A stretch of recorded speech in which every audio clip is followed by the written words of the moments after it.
good morning, afternoon, or evening, and welcome to the Bloody Disgusting Network. The following show is just horrifying. Beware.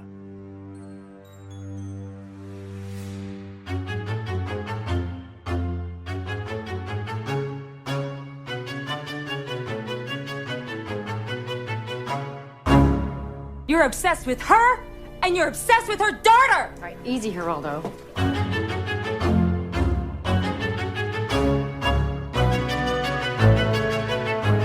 And welcome back to Horror Queers. We're talking I Got a D in Manners. We're talking hammers with axes on them. And we're talking men who cannot and will not button their shirts. And I'm Joe. And I'm Trace, and we're talking just a little psychic humor. We're talking Witchboard, everybody. And wow. You could say it's a movie. We're not entirely sure. This. I did not know what to expect going in. And about 20 minutes in, I was like, oh, it's Ouija. That's all it is. Yes. Except we can't call it that because we didn't secure the rights. Except they do call it that a lot. Yeah. It's very confounding. I'm sorry, Ouija. We do get a pronunciation lesson in this movie. Hello, please say it correctly. Do you remember when we covered Ouija? Oh my god, Ouija. When we covered Ouija Origin of Evil for the Patreon, I feel like I corrected you and I was like, it's Ouija. Well, who's laughing now, motherfucker? I know, it really sucks. But okay, this movie has simultaneously a lot and not a lot going on in it. So I think we need some help discussing this, Joe. All right, everyone. They are the hosts of Kill by Kill, a podcast that unpacks the gory details of horror franchises one death at a time. And along with us, they were named one of Variety's horror movie pods to make you scream. You can also hear them on our episode on Jamie Babbitt's The Quiet, which may not have been a movie we all liked, but it sure was an episode we all liked. Please welcome Patrick Hamilton and Gena Radcliffe. Yay. Hello, everybody. Hello. Welcome back to this. Thank you. I think I apologized off air, or maybe insulted you by saying this is a very kill by kill movie, but congratulations. I thought of you when I saw this. Wonderful. Yes. Well, I love having people associate me with Tawny Kitaen. Yes. When I think of her, when I think of you, I think of dancing on cars and playing with Ouijas. Yes. And her, also, it's very kill by kill because we enjoy hair volume on our show. Yes. And at one point in this movie, she does a bun that looks like she has a cornucopia of hair attached to her head. Yes. Yeah. I'm just impressed that when she is fully possessed at the end, she managed to get all of her hair under a hat. That's very true. She looks like Michael Jackson's backup dancer from the Smooth Criminal video. I agree, and I'm glad that because I could not figure out. I was like, what does she look like? She looks like a gangster. Yeah, I went through maybe 8 different permutations in the plot synopsis. Like, how do I want to reference this? So we'll see if the one I picked lands. All right. But yeah, wait, okay. So Joe, because you said you saw this movie first, so you wanted to schedule it.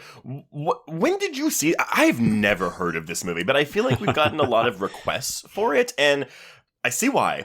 But yeah, no, this is queer horror classique. This is definitely one of the first titles I added to the list when we were talking about doing a podcast, because this is one of those ones where whenever you search for queer horror, the homoerotic love affair that dare not speak its name between Brandon and Jim always shows up.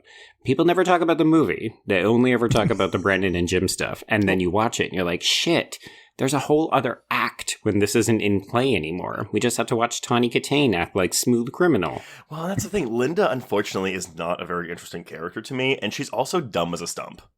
Yes. Oh, everyone in this movie is real stupid. And we'll get into it in the plot, but we are introduced to this this David ghost, and it's like, oh, we have a secret signal. It's this figure 8 that he does on the board. Immediately forgotten 2 minutes later. Yeah. Stupid bitch. I mean, how many times is everyone told the rules of how to do this, and then you just got Tawny Kitaen sitting off in a corner playing with this fucking thing by herself, and you're like, girl, come on. No, she's working it like an iPhone. Like she's trying to connect to Facebook on this fucking thing. Yeah. Have any of you actually played with a Ouija board? Because I have when I was a kid. I've told this story at least once or twice on our podcast. I never heard of the whole, well, you have to be, it can only be two people and you have to be touching in some way. I've never heard that. I think they made it up for the movie. Yeah. I've definitely played with a Ouija board before. I've never had an experience with it, like a supernatural experience, but I did know that you should never play alone, but that's only from both Mike Flanagan's Origin of Evil and the original Ouija film. But I'd never heard the other rules either. And also, it very much looks like that these people are pushing this planchette. Oh yeah, it always does. It always looks like they're just like, it's the spirits moving it. To the point where Tawny Kitaen's wrist is constantly bent as she's trying to push it towards the yes. I mean, there's zero hand acting going on here. Absolutely. Hire a non-union child actor to get down between those legs and use a magnet, for Christ's sake. Come on. I want movie magic here. Okay, well, why don't we talk about the magic behind this film and how this film got made? Because I will tell you, full stop, I didn't love this movie. I actually found it kind of boring. And when I saw that the writer-director's next film would be the original Night of the Demons, I was shocked. Yeah, because that is just a way better movie. And I don't know if this is him cutting his teeth. Like, you can kind of see a connection between the two films. Like, you can see how he progressed. I blame a lot of this on the script. The script is boring. A lot of the visuals are fine. The performances are okay. I think there's some really good camera work here. Yeah. But yeah, outside of that, it's kind of like, meh. Well, I think the element with this sort of bromance between Brandon and Jim, and that obviously makes the movie interesting in that this was, when this movie came out, like 1986. It's the 35th anniversary. So if anybody recognized what was happening here, that would have been pretty daring, except I don't know that was actually intentional. No. I don't think so. Like when he's cut off from saying, "Oh, you walked away from your family, you walked away from school, you walked away from shut up," and then it's like, well, what is he actually supposed to have been saying there? Because I don't think it was actually supposed to be me. I mean, we'll talk about it when we get to like the scene in question, but when Jim is like, "Do you still love her?" and he just looks at Jim and doesn't say anything, and right immediately you're like, "Oh no, girl, he loves you." Right, and because of this relationship that Jim and Linda have, feels way more to me like a brother and sister. Yes, how he's constantly playing pranks on her and just being an asshole, and Joe, this is the second movie we've talked about together where you have a male character who cannot bring himself to say "I love you." I know, which I did not realize that was such a difficult thing for men to do. Okay, so it actually is, but particularly, yes, the men of the mid to late 80s and early 90s. So, of course, Gena is referencing Ghost, which we covered on White Ladies in Crisis, which, gentle plug, is on the Anatomy of a Scream Pod Squad. It can be a hard plug, a rough plug. Hard plug. Go and fucking listen to that podcast because Gena and Jen Adams and I are hilarious. That's it. That's the hard plug. But I will say, it was weird doing research for this film because Kevin Tenney, the director, actually says, "Oh, Jim is me. He's my stand-in. Like, I totally wrote this based on my own experiences." And you're like, Kevin Tenney, do you have something to tell your wife and children? Well, but that is something that because Jim, honestly, I find kind of reprehensible for the first half of this movie. Oh, he's awful. Yeah, no, he's the worst. But that is kind of a good subversion of these types of characters, right? Because normally you would walk in expecting Brandon to be the asshole constantly, and yes, he is. Yeah, he's also an asshole, but not as much as Jim. Like, I was way more like invested in Brandon than I was with Jim because every time Jim pops up, he's just doing a prank, like Gena said. I'm like, dude, read the room. Like even when things are have gone south and people have died, Jim is still going I just walked up behind you and scared you. Isn't that funny? Yep. And I don't know how these people in these movies never just get punched dead in the face for doing that. Right? Like, they fuck get you, yelled Jim. at and sweared at. That's for damn sure. Is it possible that the director and also writer of this motion picture has a sexual fetish for surprising people? Because the amount of times it happens in this film, it's like I don't know, it's like Tarantino and feet at this point. Mm-hmm. Like nothing releases the juices quite like jumping out at somebody and scaring them like, oh, I just shot. Oh, yeah. That is disgusting. Never say that again. Or say it more often. One or the other. Okay, well, no. So, because this is his directorial debut. So, what Kevin Tenney did, so he was writing the script while he was a student at University of Southern California, and well, honestly, he just wanted to write a horror movie about the Ouija board, which I didn't really do research into this, but, like, when did the Ouija, like, really get popular? Because I'm surprised we didn't get a movie about a Ouija board, like, before this. Mm-hmm. I just don't think people considered... Look, they didn't consider IP to the point where they're like, a board game, that can be a movie. Like, this and Clue happened the same year. Yeah. And neither of them set the box office on fire. Both of them kind of become cult objects. But it's not like you would look at Candyland in 1986 and go, man, I can make something out of that. Right. I would watch a Candyland movie full stop, though. Can you imagine the set? the production values of it? Yeah. There was a meme that went around, I think, Twitter and Instagram for a while there, where it was like horror movie posters of iconic games, and they all looked 100% like movies we would gobble up. Well, there were definitely movies in which people played with a Ouija board. Or if you watched Amityville 3, for some reason they just made their own Ouija board out of like slips of paper. Yeah, which that was very odd.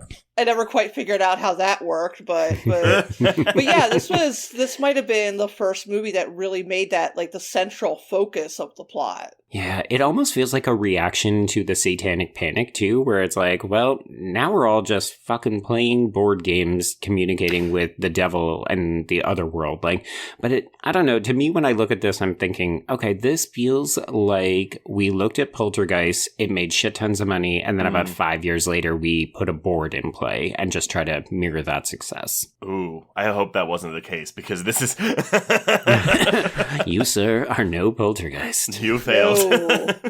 No, I think they thought a lot of people have a Ouija board from Milton Bradley in their house. Right. They'll be familiar with it. Yeah. And then halfway through production of this, a lawyer said, you don't have the ability to use that board or the name Ouija. You have to change, which is why when they go to Big Bear, but not Palm Springs, Big Bear, they use a different Ouija board that's blue. Yes. That was like mandated by the insurance company. They're like, you have to do something else because they're going to come after you, but they can't because they don't own the name Ouija, Milton Bradley. Right. They just own their board. Right. Well, so once he had the Ouija idea in place, he started researching the concept of progressive entrapment, which is something that features briefly in The Exorcist, which I guess that is a Ouija board in that movie as well, or a spirit board of sorts. She's playing a Ouija. She's playing. Yeah, that's how she contacts him. Right. But it does feature much more prominently in this movie. Some elements of the script were based on incidents he had heard of while researching experiences close friends and others had with Ouija boards. He thought the material would resonate with viewers, being based in fact, despite it being fictitious. And though he didn't believe in the board himself, he thought the idea of it was creepy. And I'm going to paraphrase here, he could milk it for what it was worth. Sure. Fair. Yeah, he did milk it. Way to go for that. Including all those pranks. He really milked those too. Someone was milking. That's for damn sure. He really did want this the bromance, quote unquote, and we are definitely putting quotes on that, of Jim and Brandon, to be kind of the focus of the film, with the love triangle kind of a second fiddle, but like, you know, it's still there. While he was making a horror film, he really, really wanted to make a character-driven story. Y'all, does he succeed? Pause for laughter or applause? Yeah. I felt that this was a snobs versus slobs comedy without the comedy. Right. I also feel that, right? Because especially in that opening scene, you're very much like, oh, this could be Animal House or one of those other things. It's framed very strangely because Linda, when we first meet Linda, she is sitting with Brandon in a way that suggests they are a current couple. Oh, I was so confused. Yeah. She's sitting very closely with him, and they're kind of just talking in that way that couples talk, where no one else is in the room, and they're just kind of looking right at each other. And, he's got the rich guy outfit on. Yep. And then you've got Jim coming in with like the Iron Maiden T-shirt and the he's got the fingerless gloves, and he's got the dude in the shitty sunglasses next to him, and they're wisecracking, and just it's like, what are you all even doing here? It's like they crashed this party. And then not only do you realize that Jim is actually Linda's current boyfriend, he is actually Brandon's former best friend. Mm-hmm. The relationships make no sense. Right. It's like all of you seem like you maybe at best went to high school together. Yeah. 10 years ago. I just have not gotten over that pissy resentment towards each other. Well, and I will say, because again, he's calling this, even though I'm making a horror film, is this one of the most brightly lit horror films y'all have ever seen in your entire life? Oh my good lord, yes. Yeah, they got a deal on that lighting package, and they're like, "Why don't we use all of them all at the same time?" I think the only scene that takes place at night is when Zarabeth gets it. You mean the injection of life into this movie? Yes. Oh, yeah, totally. Well, that's the thing. I feel like I have seen this movie before, but I only remember her that scene. part. Yeah, that's all I remember. Well, it was so funny because when I was doing research into the cast and crew and seeing like what they'd done before, I was like, Kathleen Wilhoite, that name sounds so familiar. Let me see what that is. She's a very prominent character actress. I grew up watching her on ER when she was Maura Tierney's sister, but like she's Luke's sister on Gilmore Girls. She's from like Drowning Mona and Nurse Betty, and I was like, holy shit! Like this, and she has that such a distinctive kind of raspy voice. She is the only person who knows what kind of movie she's in. Movie. Yeah, she always plays those like super quirky, colorful characters. Yes. The wild thing is, this is the second movie this week that we've talked about a Kathleen Wilhoite movie where she's flown out of a fucking window. Wait, what's the other one? She was at Color of Night. Oh. If either of you have seen it, and I sort of do recommend it and disrecommend it at the same time. Yeah. She is the patient of Bruce Willis's that commits suicide and causes him to suffer from hysterical blindness. Oh, wow. Also, do we get to see Bruce Willis's penis in that movie? Yes, you do. For like a second, but it's there. You see it flop from south to north in the middle of a jacuzzi. Wait, so it's underwater though? Yes. Yeah. They have an entire sex scene underwater. Does it not surface like a submarine to change direction? Or? Oh my god. Something surfaces like a submarine, but not him. That sex scene goes on for 10 minutes. I'm not fucking with you. I've never seen it, but again, the only thing I know about it is, it's the Bruce Willis penis movie. But when y'all told us before we clocked in that it was 2.5 hours long? Yeah. Oh my god. They just made movies differently in the 80s and 90s. I swear. It's like they did not care about runtimes. Okay, you say that as if we don't have 7 movies being released this December that are 2.5 hours long. Yeah, but those are prestige. Like, I'm thinking, when was the last time we saw Adult Sexy Time, the movie, clocking in at 2.5 hours? Like, I mean, we talked about The Girl with the Dragon Tattoo. Yeah. Arguably not the feel-good, sexy adult movie that we were maybe hoping for, but it just feels like we don't make those movies anymore, but we certainly don't make movies that way with that runtime anymore. Well, what they did make in the 80s was this movie, Witchboard, with this 98-minute runtime. I mean, merciful, right? Yes. So basically, though, Tenney's friend Roland Carroll had to drop out of university due to financial issues, and he found a job at a commodities firm where the owner, Walter Jostin, was getting bored of commodities. Roland mentioned Tenney's script to Jostin, who had an interest in filmmaking, and oh my god, another name is coming into this. Tenney and his friend Gerald Jeffrey then pitched the film to Jostin, who was impressed by the idea and agreed to help finance the project. So, when this happened, Tenney dropped out of his program at USC, 4 units shy of earning his master's degree to begin shooting the film. No, don't do that. Like, I appreciate that he was successful and went on to have a career in film, but also just fucking finish the degree, because then you've got it, and nobody can ever take it away from you. PSA from someone who works in post-secondary. Principal photography takes place under the name Ouija in 1985. And this is actually, when Clue would have come out. At the Higgins Verbeck Hirsch Mansion in Windsor Square, Los Angeles, and Big Bear Valley in San Bernardino, California. As Patrick mentioned, the filmmakers had discovered that Parker Brothers did not own the title Ouija, so their attorney told them that they could not use that title, say the word Ouija, or use a Parker Brothers board in the film at all. Oops. Which... Okay, well, I guess we're getting to it. So, the Errors and Omissions carrier did not approve of the filmmakers having already shot with the board, and they had to put up a $50,000 bond to prevent any potential litigation. There was no lawsuit, but Josten stated that this should have been cleared away before they started filming. They received the insurance to change the title to Witchboard and were allowed to pay the bond, as well as to integrate the early board footage with the new board footage as shown when Jim and Brandon are at Big Bear. But the filmmakers didn't want the title they were divided about the title change, with many preferring Ouija, while others felt that Witchboard was a cooler title. But my mentality on this is like, it is an IP. Like, just fucking use Ouija. Like, that is, I mean, I'm sorry, I know you can't, but like, that is the better title if you want to attract audiences to it. Well, it's a weird too, right? Because the title of Witchboard is interesting and evocative. Like, when you say Witchboard, I think it definitely connotes a horror film, but also they never say the word Witchboard in the entire fucking movie. There's no witches. No. Well, and right, because you could have done a rewrite on the script at least to make it like, instead of this, axe murderer from the 30s, your villain, make it some evil witch. Mm-hmm.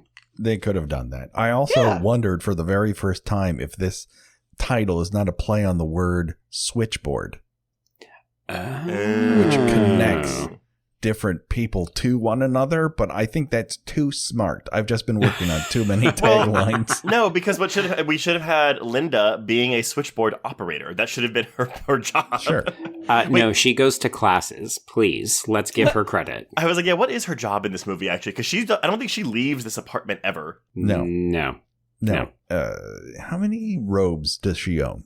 It feels like she has a wardrobe of exclusive robes. I counted at least 5 different robes. Well, Patrick, she's a pre-pandemic influencer. She stays at home all the time and she has colorful robes. She's a comfy queen. She's all of us. At one point, she has this sort of like Dorothy Zbornak caftan on, which is just incredible. Mm-hmm. Oh, actually, we're not being fair. She does go to the hospital when she gets a concussion. Okay, but not of her own volition. No. She chooses to stay home every chance she gets. Correct. No, there's nothing wrong with that. So the reason I said earlier, because I stepped up and said, it's 1987, it's because my data was wrong. Witchboard did begin its theatrical run with a 15-screen limited release on December 31st, 1986. So literally the last day of the new year. Mm-hmm. It grossed $95,000 that weekend, but after this, distributors picked up the film for a full theatrical release, so it got 1,100 screens nationwide on March 13th, 1987. The film grossed $2.7 million its opening weekend, though through its course, it would have a final box office gross of $7.4 million against a budget of roughly $1.5 to $2 million. So, pretty good. I mean, it was a success. No, that's a successful theatrical run. Mm-hmm. Especially from a nobody. And like, even when they were doing the casting for this film, none of these people were that famous. Like, they got lucky. They got lucky with Kitaen because this is around the time where she is now appearing nonstop on MTV as a video vixen for the band Whitesnake. So her Q rating is building beyond anyone in this cast. She's arguably the most famous person out of it. Aren't you surprised? Because, I mean, this is kind of in the era where, like, I mean, we are monetizing Freddy Krueger as this, IP of, like, put him on MTV. Mm-hmm. I'm surprised they didn't do some kind of Witchboard tie-in since that's what she was doing at the time as well. I'm also surprised. This seemed like a no-brainer, but I think if this were attached to a giant studio, they probably would have worked something like that out, or it was just in the midst of it, and they didn't want to mess with success, or you got fucking Coverdale up your ass, and that's the last thing you want. Right. He's a very lovely voice, but not the best of men by all accounts. Reviews were not necessarily very kind at the time, but now it's like you said, Patrick, it's kind of gotten a cult following, but we are looking at a 50% on Rotten Tomatoes with an average score of 5.3 out of 10 and a 5.6 out of 10 on Letterboxd. There was shockingly a lot of information about this movie, and I was like, why? Why is this available? Because it just got a Scream Factory blue. Yep. I mean, it was 2014, but yes. Yeah. So literally every piece of information that I found for this was just from, I'm assuming what must be a very nice special features package on that Blu-ray. There's 2 audio commentaries. Yeah, it's a lot of stuff. In terms of legacy, the film did spawn 2 sequels, Witchboard 2, The Devil's Doorway, which is written and directed by Kevin Tenney. I'm sorry, The Devil's Doorway? Yep. I can say it's really boring because it's not even kind of fun like this movie, but it does have a really gorgeous loft. Wow. So it's got that going for it. That is a selling point right there. It's really boring. Yeah. But the loft. Yeah, exactly. Well, we also got Witchboard 3, The Possession, in 1995, which was co-written by Tenney, but other than that, he wasn't really involved with it. Probably because he was making Pinocchio's Revenge. Oh. If anyone truly can make Pinocchio's Revenge. Yeah. Well, it's one of those boxes that I always saw at the video store, because it's like that evil screaming Pinocchio puppet, and I've always wanted to see it, but I never have, and I'm sure it's terrible. I'm willing to bet it's on Tubi. Oh, yes. Not shading Tubi, I'm just saying, like, if there's some random piece of shit that you have always wondered, it's like, oh, there it is. It's on Tubi for free. No. Cool. Yeah, you're right. It's not a dig. It's just a fact. Mm-hmm. But yeah, that's all I got, y'all. So why don't we talk about this movie? Okay. More. So, fun fact, can anyone name a film that was also shot in this house? Ooh. Mm-mm. It does strike quite a profile. It did seem familiar. Mm-hmm. So this is where Willard was shot, as well as Elvira, Mistress of the Dark, and Trace. The movie that will not fucking go away, but we have not seen it, Waxwork, was shot here. I thought, my. Okay. For some reason, I thought until you said, but we have not seen it, I thought you were about to say the Lizzie McGuire movie, and I was like, yeah! If you did not recognize this house from the Lizzie McGuire movie, I would be very disappointed in you. Well, it wouldn't have made a lot of sense because the Lizzie McGuire movie primarily takes place in Rome. So I was like, that doesn't make a lot of sense. Yeah, this Rome set movie. Ouija, Rome. The Inland Empire section of Rome. Oh my God. Yeah. Anyway, listeners, rest assured, we will cover Waxwork at some point because, good Lord, the number of people that have requested we do Witchboard and Waxwork, right? Yeah, among others. Uh-huh. Mm-hmm. In the W's, the popular W requests are Witchboard and Waxwork. Among the plethora of W requests. Yeah, so we open at a house party where rich douche Brandon Sinclair, who is played by Stephen Nichols, is insulting Jim Morar, who is played by Todd Allen, in front of Brandon's ex, Linda Brewster, played by the one and only Tawny Kitaen. He's being a pseudo-intellectual, which is a term that I have learned because people like to call us that, Joe. Oh. But is that in our Apple reviews? Apple reviews, Bloody Discussing Comments boards, but the movie opens with him starting like this conversation about how life started and where intelligent life comes from, and I was just like, get fucked, Brandon. This is an interesting beginning for this movie. It's like there's not enough weed for this conversation, Brandon. I mean, obviously. Nothing says lively, house party conversation like the origin of life on this earth.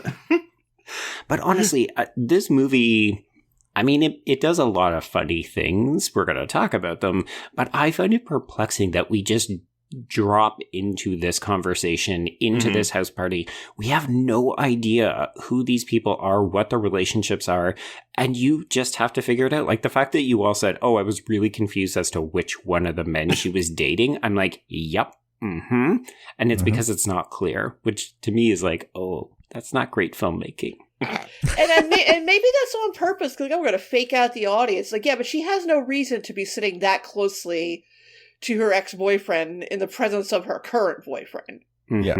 Unless she is trying to send her current boyfriend a very clear message. There's no point in her just practically laying in his lap in this party, which features multiple women with mullet curtains. Just mullets, but with side bangs that are curled. I've never seen that before, but whoever the hairdresser was like, I have a new look. Everyone's getting it. It's totally Rufus. Everybody's got to do it. We have to cover Never Been Kissed on this podcast one day. We're just going to have to do it because it is a high school horror nightmare. Kind of, yeah.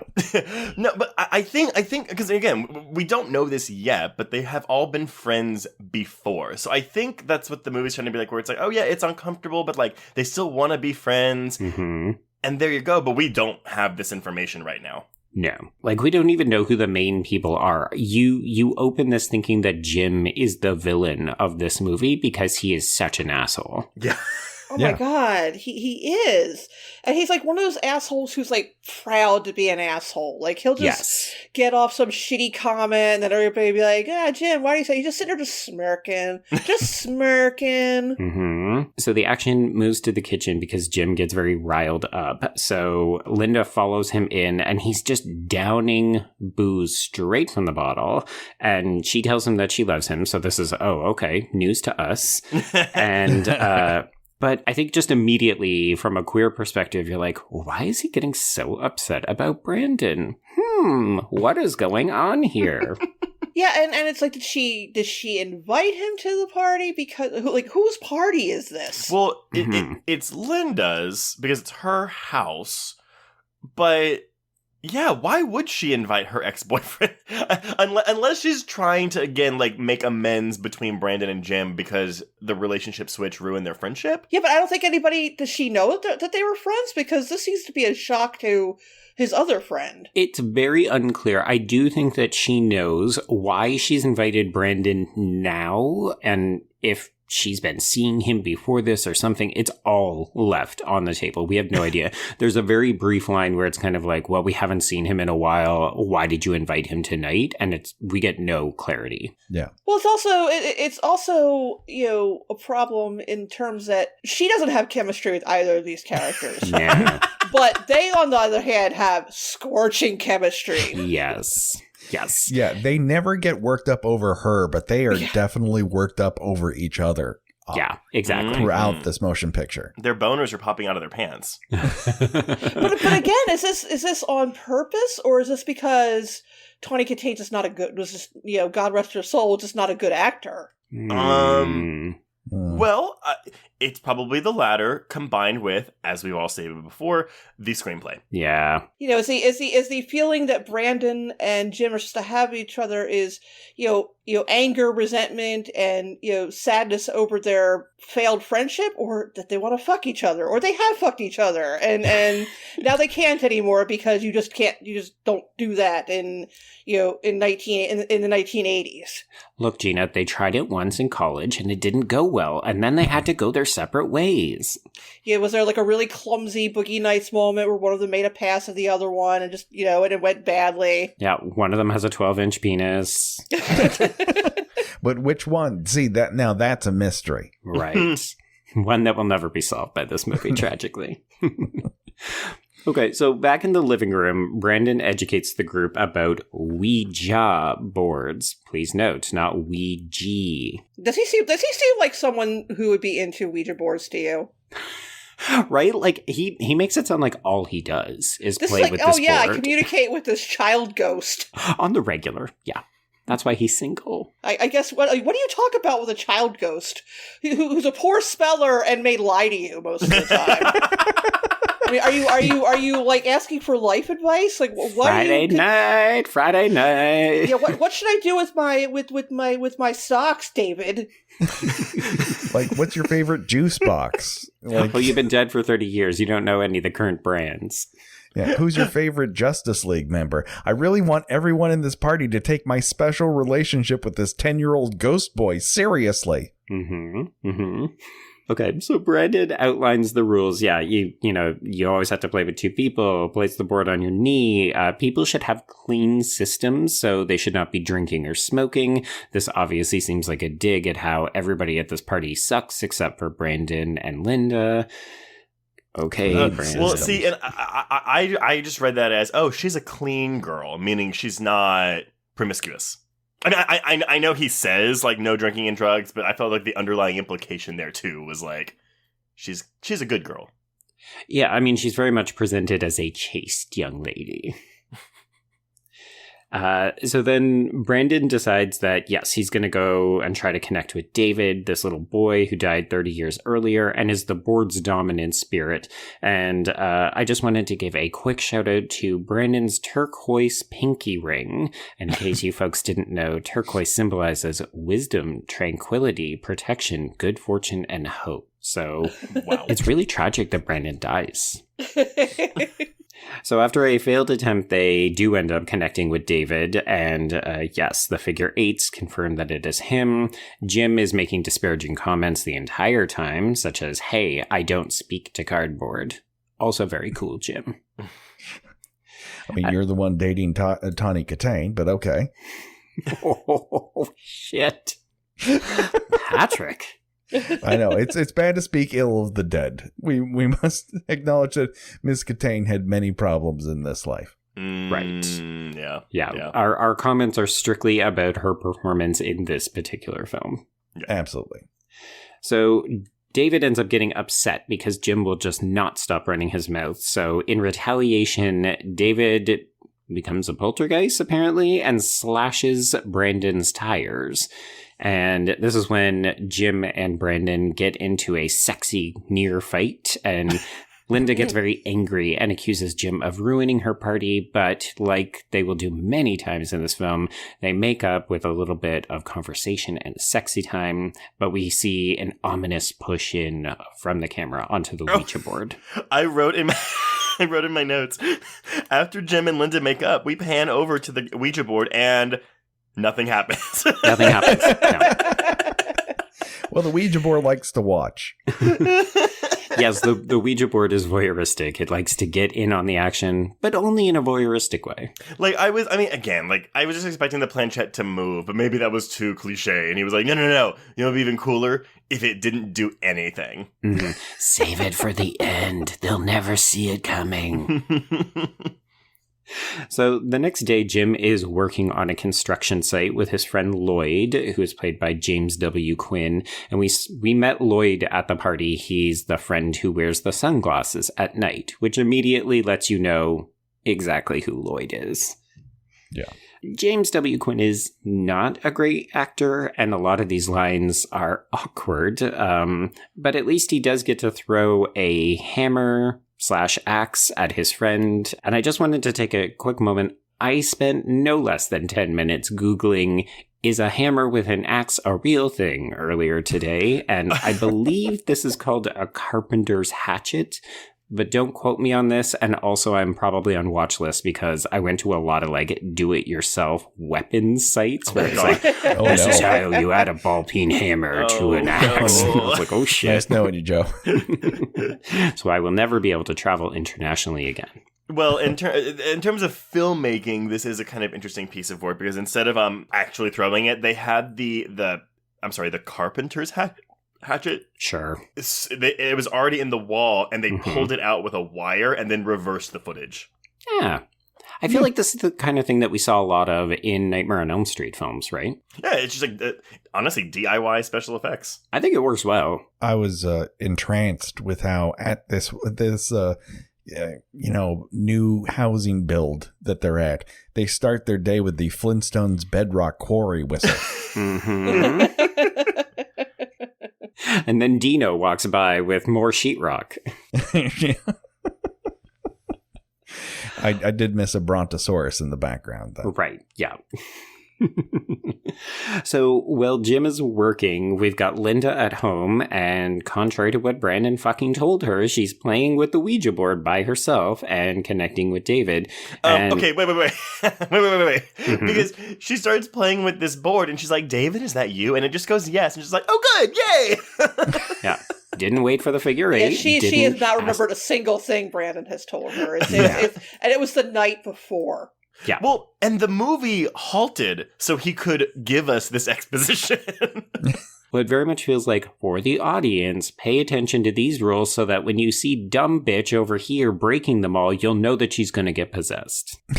There is a lot of, let's go zoom in on objects that will play a major part later. The most egregious of which is that sundial in front of Miss Zarabeth's house. Oh, yeah. Love it. Yeah. Love it. Chekhov's sundial. Yeah. Haven't I heard wrote one it of in my those in a notes. I while. was like, well, that's going to come into play in a minute. It's just too sharp not to end up inside somebody's body. It's true. Yeah. If you're cold, your sundial is cold. Bring it inside your body. Wait, what is that a reference to? Or you did what?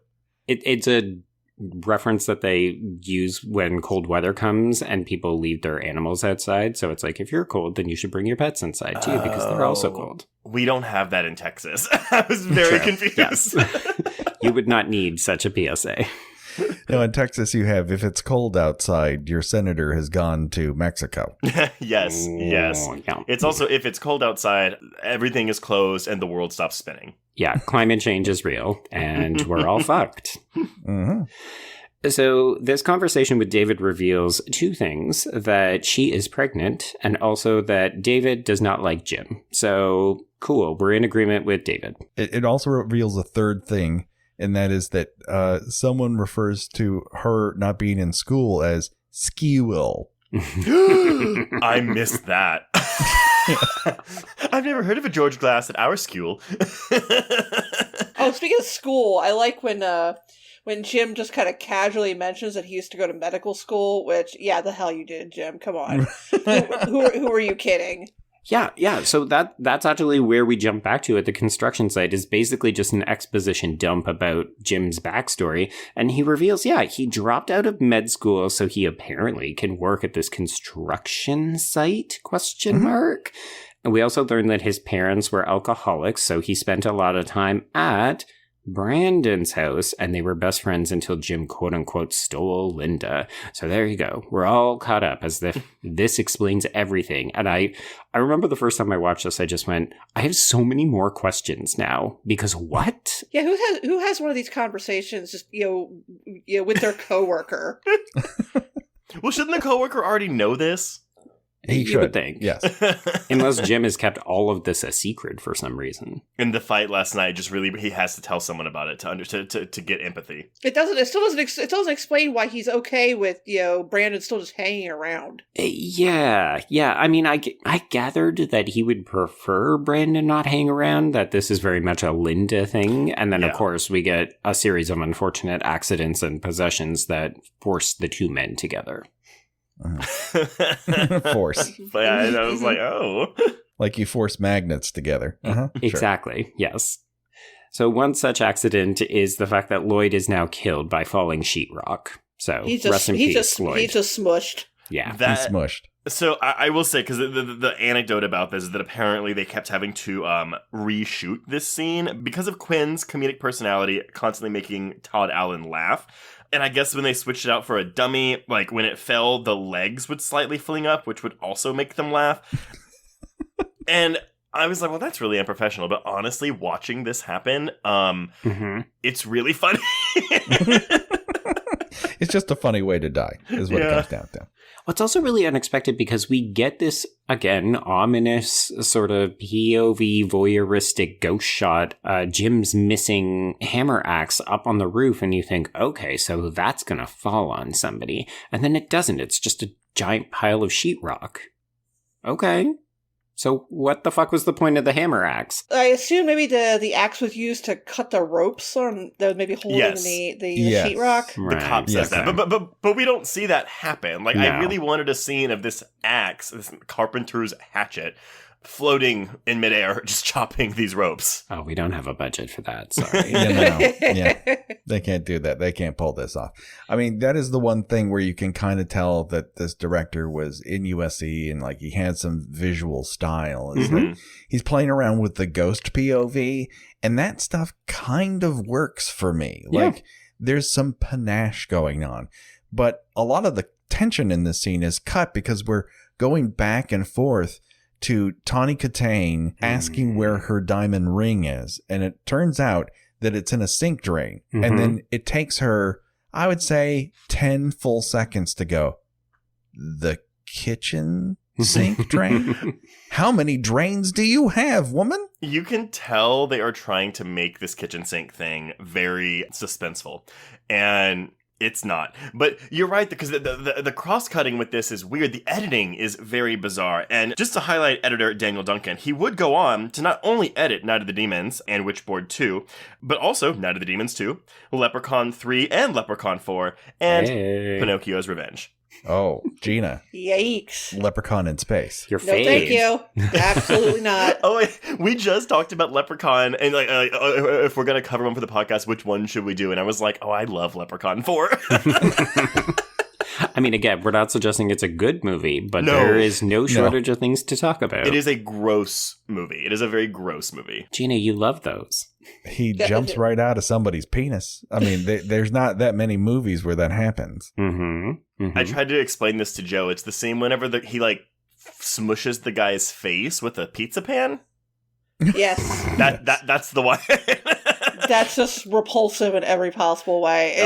It's a terrible effect, but it's also really gross at the same time. Interesting. Mm-hmm. I'm excited. Joe's making notes. I mean, here's the thing. So there's nothing gross about this scene. There's nothing scary about this scene. No. Although you could suggest that it is reprehensible that Linda uses one of their toothbrushes to retrieve this ring and then doesn't wash it off. She just puts it she's back. Just jamming that right down the drain. No, that's gross. That's gross. Unacceptable, ma'am. Mm-mm. That is gross. Correct me if I'm wrong. Is there a lot of blue in this house? Like the carpet or the walls? Like, is there just a lot of honestly, turquoise? No? Am I wrong? Am I misremembering? No, the walls are baby blue. It's it's a very odd coloring scheme. It's just, again, production design is not there for what's supposed to be it's too bright and it's too colorful. Well, this is also such a weird location. So one of the reasons I wanted to shout out the actual location is because this is a nearly 10,000 square foot house, of which they are using one room as an apartment. And apparently this is based, again, on Tenney's real life experience where he lived in some kind of Victorian colonial house that had been chopped up into apartments. But it is so fucking weird when you see random neighbors just pop their heads into this room. Not to mention Rosemary showing up. Yeah. Hey, Miss Moses. Good to see you. Okay, so she finds the ring, she gets really excited, and then she turns around and Jim is there, and they have the following very loving exchange. What are you doing here? I live here. What are you doing here? Well, Jim, she also lives here. You live together here. He could be excused for this because obviously he's in the middle of grieving his dead friend. This is the first instance where he accuses her of using foul language, and it's such a weird critique of a person, right? He's absolutely offended that that I think she says "God damn it" or something. He's you never talk like that. But then he swears at her immediately afterwards, and you're just okay, hypocrite. Well, but again, this is supposed to be out of character for her. Yes. This is a woman who does not normally curse. She does stick her unpainted, yellow-tinged fingernails down a sewer drain, but she does not curse. No. I mean, she's really infantilized throughout a lot of this film, but I feel like a better film would have been okay, she's very chaste, she's very shy, she's quiet, and then as she becomes possessed, she becomes more sexualized or more aggressive. And here, it's no, she just swears more and then she wears some weird hats. Which is a symptom of pregnancy. Oh my God. Gena, confirm or deny. Patrick, confirm or deny. I mean, the mood changes certainly, but the cursing more, I can't really say that's a thing. I feel like that's just a clause of becoming an adult. I just want to swear at people all the fucking time now. I think that's a dumb man statement of someone who wrote this and would say this. Right. Or I think it's meant to reflect just how unworldly Jim is, that he would say, oh yeah, that perfectly explains it. She's hormonal. Wipe away anything. Okay, but when he tells Brandon that later, Brandon's like, uh-huh. I mean, the two of them put together maybe make the IQ of one human being. Oh my God. So it comes out that Lloyd has died, and she excuses his behavior for those reasons. And then she says, well, construction is so dangerous. Yes. Like, people are not dying all the time in construction sites. Yes, like, it's not more dangerous. Building houses, for Christ's sakes. He's not up on the Sears Tower building, skyscrapers. Exactly. This isn't Poltergeist 3, Linda. Oh my God. All right, so we get more fun ghost voyeurism camera work as Linda sleeps through the middle of the day, and then she gets up and pukes. I like this. I like all the ghost voyeurism shit. I think it works. It almost has like a fisheye lens effect, but I couldn't tell if that was just my eyes or not.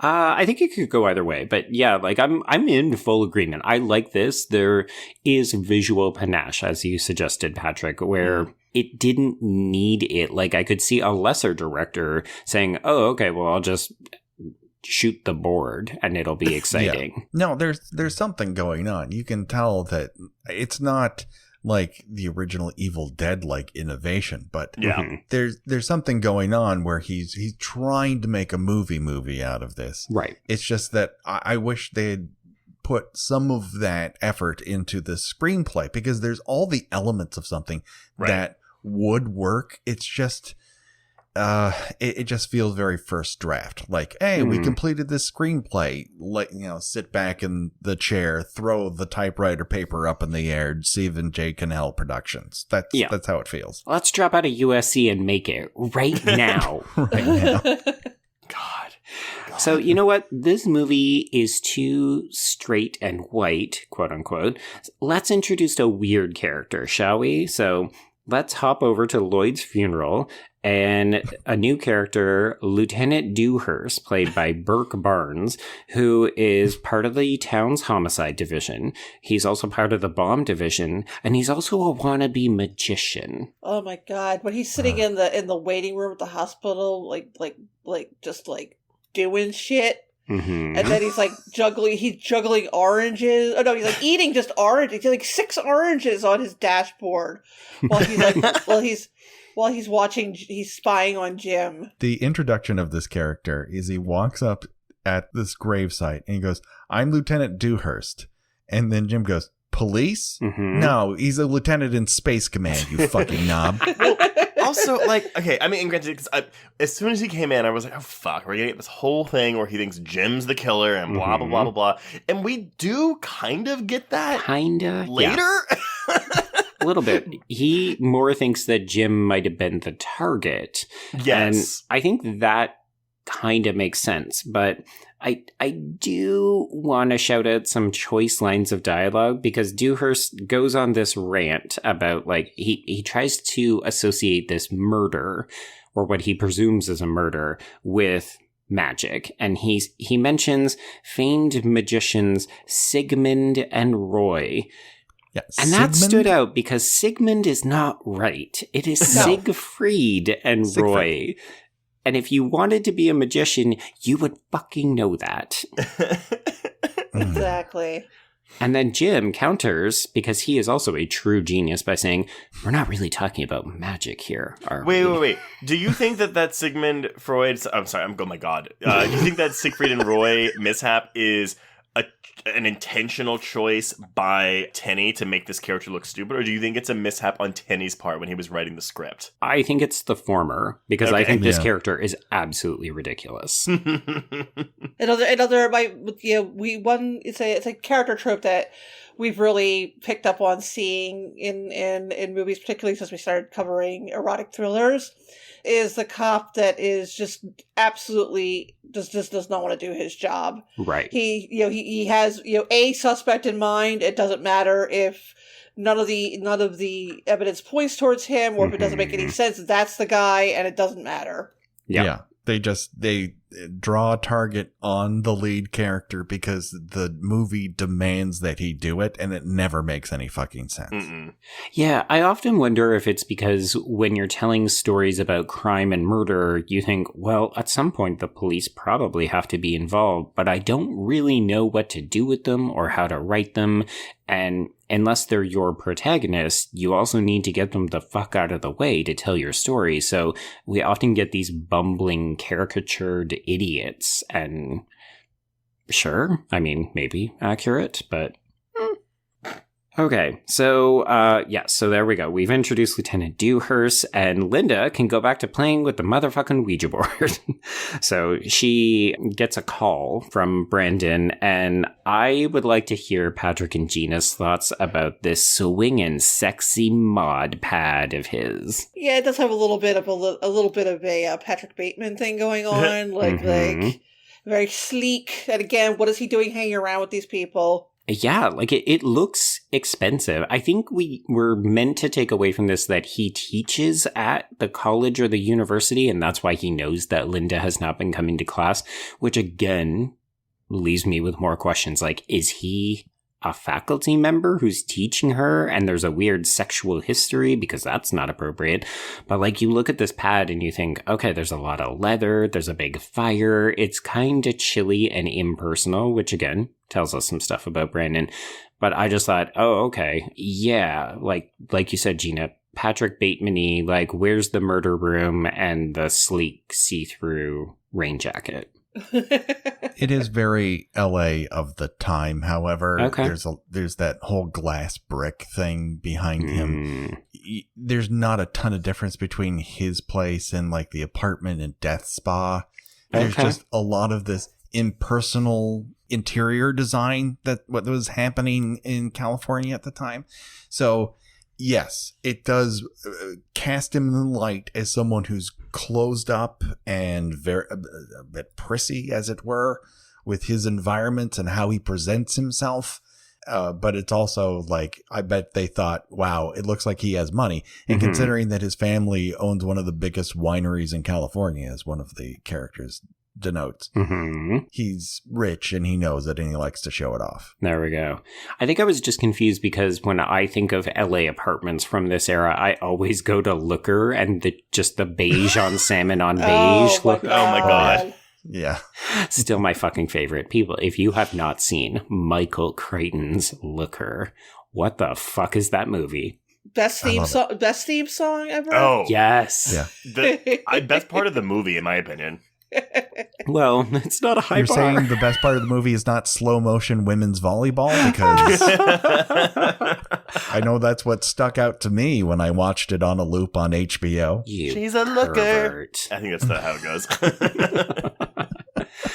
So the big takeaway from this conversation between Brandon and Linda is that Jim is dead inside, and he never cries. He's got ice in his veins. And Linda's like, cool, oops, we got disconnected. And then she absolutely cusses out Jim because he pranks her by sneaking up on her. Again, it seems to be a regular thing where he'll just sneak into the house and be like, boo! and I don't know the time frame between the funeral and now, but I feel like a person truly grieving. Maybe not pranking and getting off on it. Yeah. No, but also her reaction. Right, because we know we have this whatever the fuck entrapment thing going on with her. So that's what's going on. But the elevation in hysteria from her. No, that's a wrong choice. I'm sorry. Just the elevation and anger from her first like curse out of him earlier to this is like night and day. Yeah, it's huge. I think this is maybe the best acting that we get out of Kitaen in the film, just because her anger and passion is genuine here. Like, she looks like she actually wants to punch him out. Well, she should. Yeah. Oh, yeah. I mean, do you know how old that would get? Just like, you do that once, and I'll let you slide for it. You don't keep doing it like you're 8 years old and you're my little brother. No, his balls need to be kneed several times. And so she tells him that she's pregnant, and he's like, oh my God, like, that makes so much sense. But he has this other line, you're not going crazy, you're just becoming a mother. Though it's practically the same thing. Yeah. Oh boy. Father of the year, everyone. You are definitely ready for this change in life, Jim. There's a very long consideration period of time when she says, you're not upset that I'm pregnant? And there's just like a pause. you watch the gears start to turn in his head, and it's like, is this acting? Are you looking for a line? Are you trying? What is happening here? What do I say? What do women want to hear when they tell me this? Yes, it reads very much like that. Yeah. Can I scare the baby and get off on that later? Isn't like she'll be in bed one night and he's just gonna be like hitting on her belly like, boo! Hey, did I scare you? I got a nut. Oh, God. God, you are really coming out with the gross terms. The juice and nutting. You know what? It's the end of the year. It's been a long one. And I'm closing things with a bang. Yeah. Okay, so once again, they patch things up and everything's totally hunky-dory. Let's get the first of two exceedingly bland dream sequences where she wanders into, I think it's just a room in their apartment that has a coffin, and then she gets strangled. Okay, cool. Yeah, I mean, I kind of like that shot. Like, yeah, it's a interesting shot because you have no way of seeing who's in front of her, so it's an interesting use of frame and everything. Mm-hmm. But there is a point in which you over smoke a set where it begins to look like Fahrenheit 451. No, I wrote my notes. I was like, this director thinks fog is scary. Yeah, very scary. Sir, you are not John Carpenter, and also this is an LA apartment, so basically we're just wondering when the fire team is going to show up here. But it's not trust me, we'll get more of these, trust me, as if y'all don't know, we will get more of these dream sequences, and they will also be equally fog-riddled. It's true. Always indoors as well. Yeah. So she then wakes up with a start and she goes into the kitchen, and we get an interesting sequence in which red ketchup spills on a knife in the middle of the floor, and this is something. Oh, I love that shot with the ketchup dripping down it. Yeah. Yeah. It's like this means something. It's important. But what? It's like just ominous doom. David suggesting, or Malfader telling us, like, I'm gonna get you. Does this movie, in its mere 98 minutes, contain the word David more than all 6 seasons of Schitt's Creek? Except swap it out for every time they say David, you have to say it in the word of Alexis. Ew, David. Ew, David, where's my ring? There is more baby voice in this one movie than every Doja Cat track.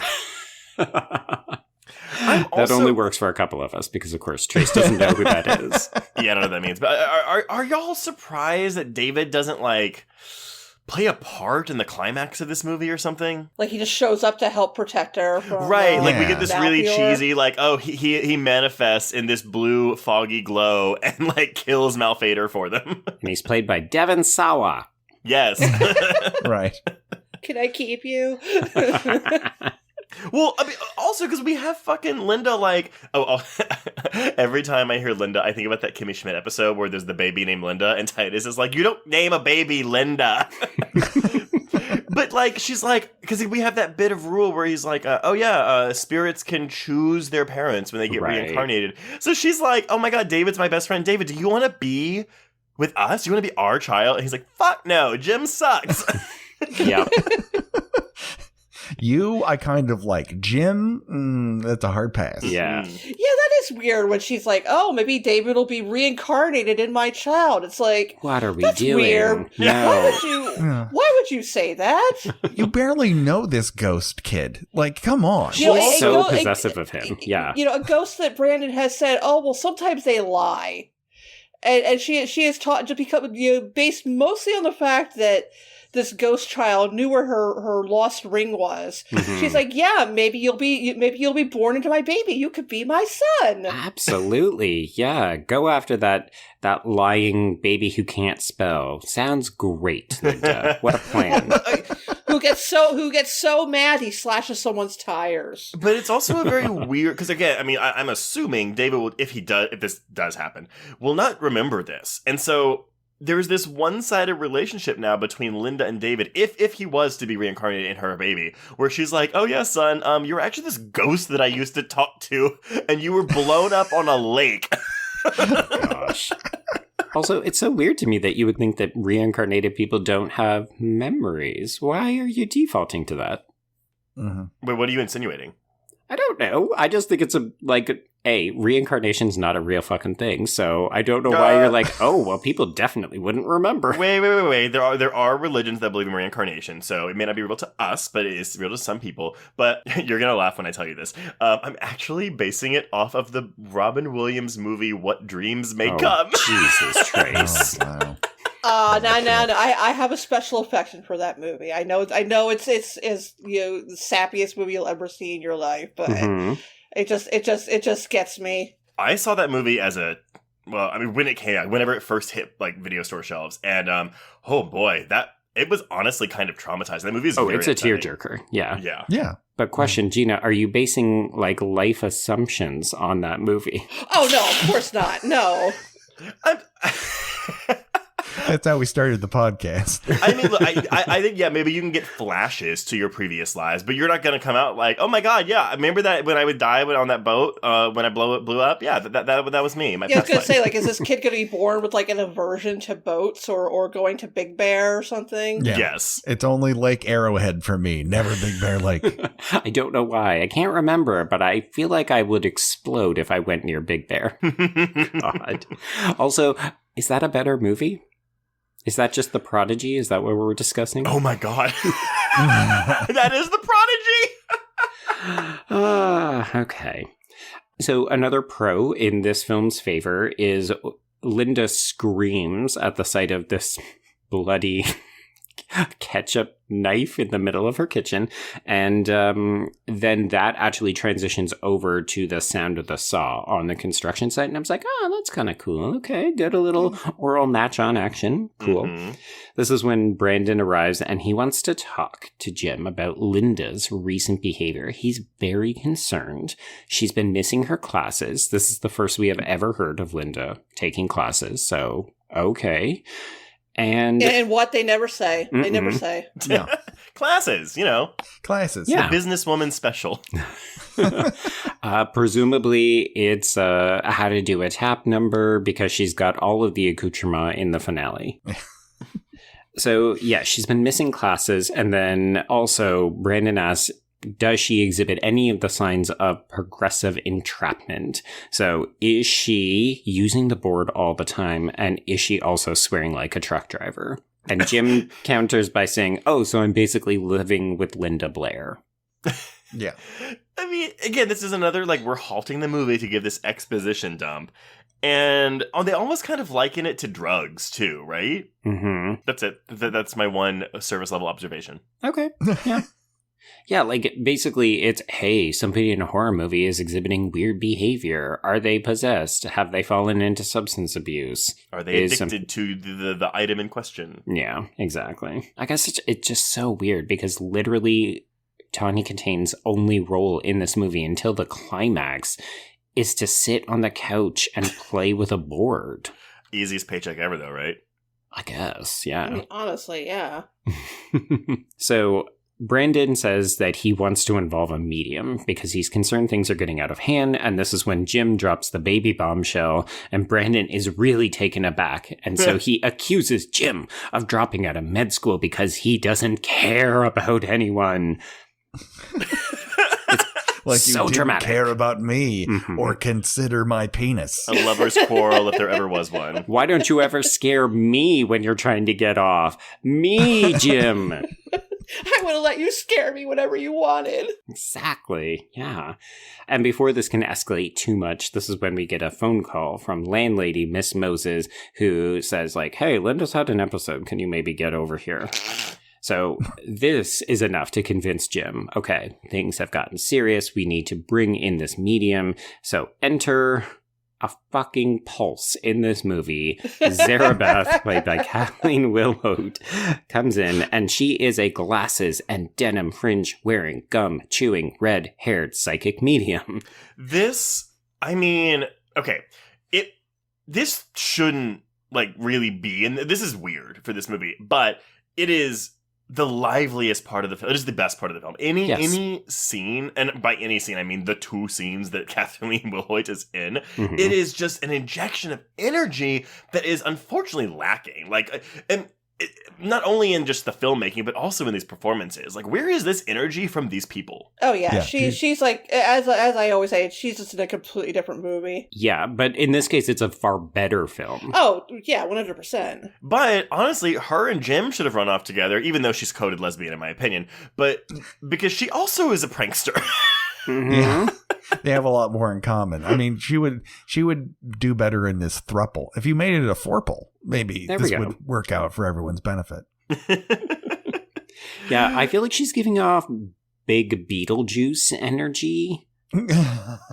But yeah, she reminds me of the sad best friend who gets killed in Prom Night 2, where she has that kind of like kooky outsider energy, but then also maybe, what's her name? Rainbow from Mirror Mirror. Oh yeah. I'm really glad you Rainbow Harvest. Thank you. Love it. Because I actually was reminded of Mirror Mirror a lot in this movie. And Mirror Mirror is not a great movie, but I enjoyed it immensely more than this one. Oh, God. Yeah. Because that movie's trying to do fun things, and this movie's like, well, we can't focus on the gay stuff too much, so we got Tawny Kitaen and her big-ass hair. So I do have a fun, not anecdote, and it's not actually fun, it's actually infuriating, but I found an interview with Tenney on Ain't It Cool News from back in the day when the Scream Factory Blue dropped. And the entire interview, like, there's some interesting things from Tenney, like, about his intentions for the film, but the interviewer basically does nothing but talk about how fucking hot Tawny Kitaen is, and also talks about how Zarabeth is the shittiest character in this movie, and who fucking likes this stuff. And I was just like, hey, straight dude, bro, get the fuck out of here. So I don't know. I can understand people watching the film and thinking, oh, this is very different energy. I'm not sure that this fits. But to suggest that Zarabeth is anything other than amazing is just not true. I mean, I get it. She doesn't fit because, yes, she is not in this same movie, as Gena and Patrick have already said. But it's a better movie than the one we're watching. And if you don't see that, I am really sorry. Yeah, you need to get back on the fun train. Yeah, she is a fun character.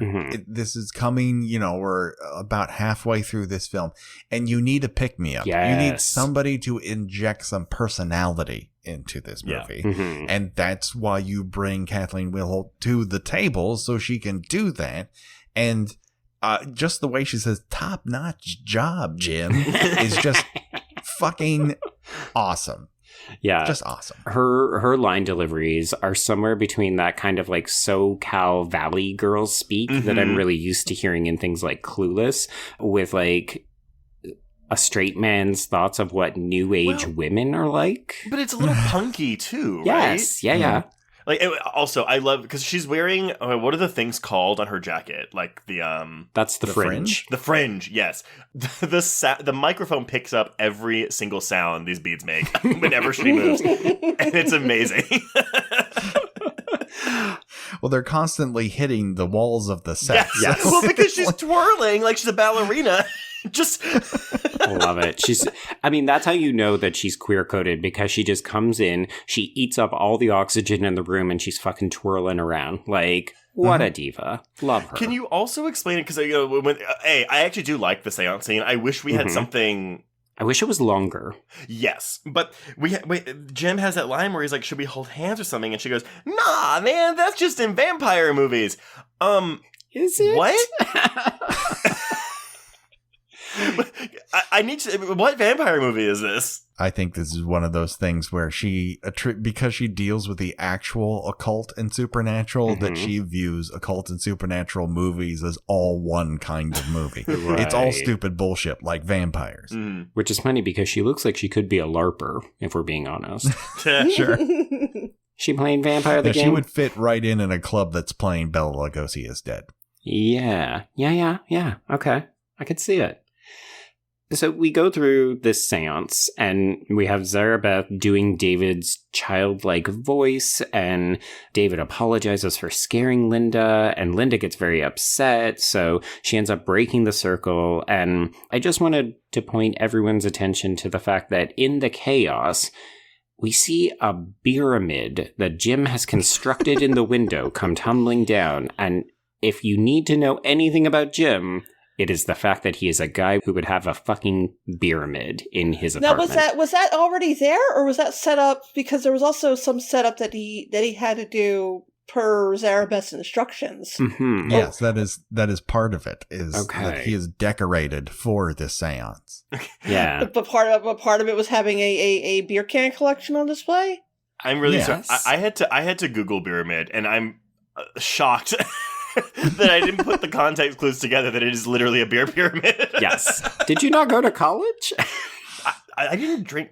I mean, I did, but I didn't. Like, it wasn't. We were gay. Oh my god! I had people on my dorm floor who covered their entire window like a badge of honor. I will not allow daylight in through this window to prove how much beer I have consumed. I never lived in a dorm because my freshman year, when I would have lived in a dorm, the on-campus housing was actually apartments.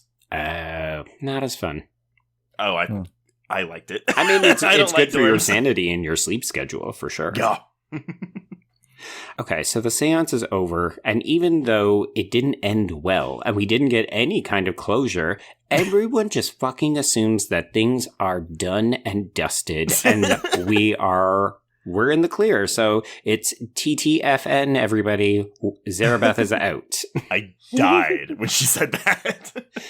In case you didn't watch the movie, that stands for ta-ta for now. Well, honestly, and maybe I'm just being, like, too young here, but I was like, was that a thing back then? But then we have Brandon explain it to us. Mm-hmm. It was absolutely a thing in my yearbook. Oh yeah, TTFN. Oh, yeah. Mm-hmm. Oh, wow. So Brandon drives Zarabeth home, and on the car ride, we get I think it's the first mention of Malfator. And Brandon immediately goes, oh, that means evil in Portuguese. Yeah. It's like, oh, wow. Does it, Brandon? How did you know that? Well, and then she's like, is David Portuguese? No. No. Huh.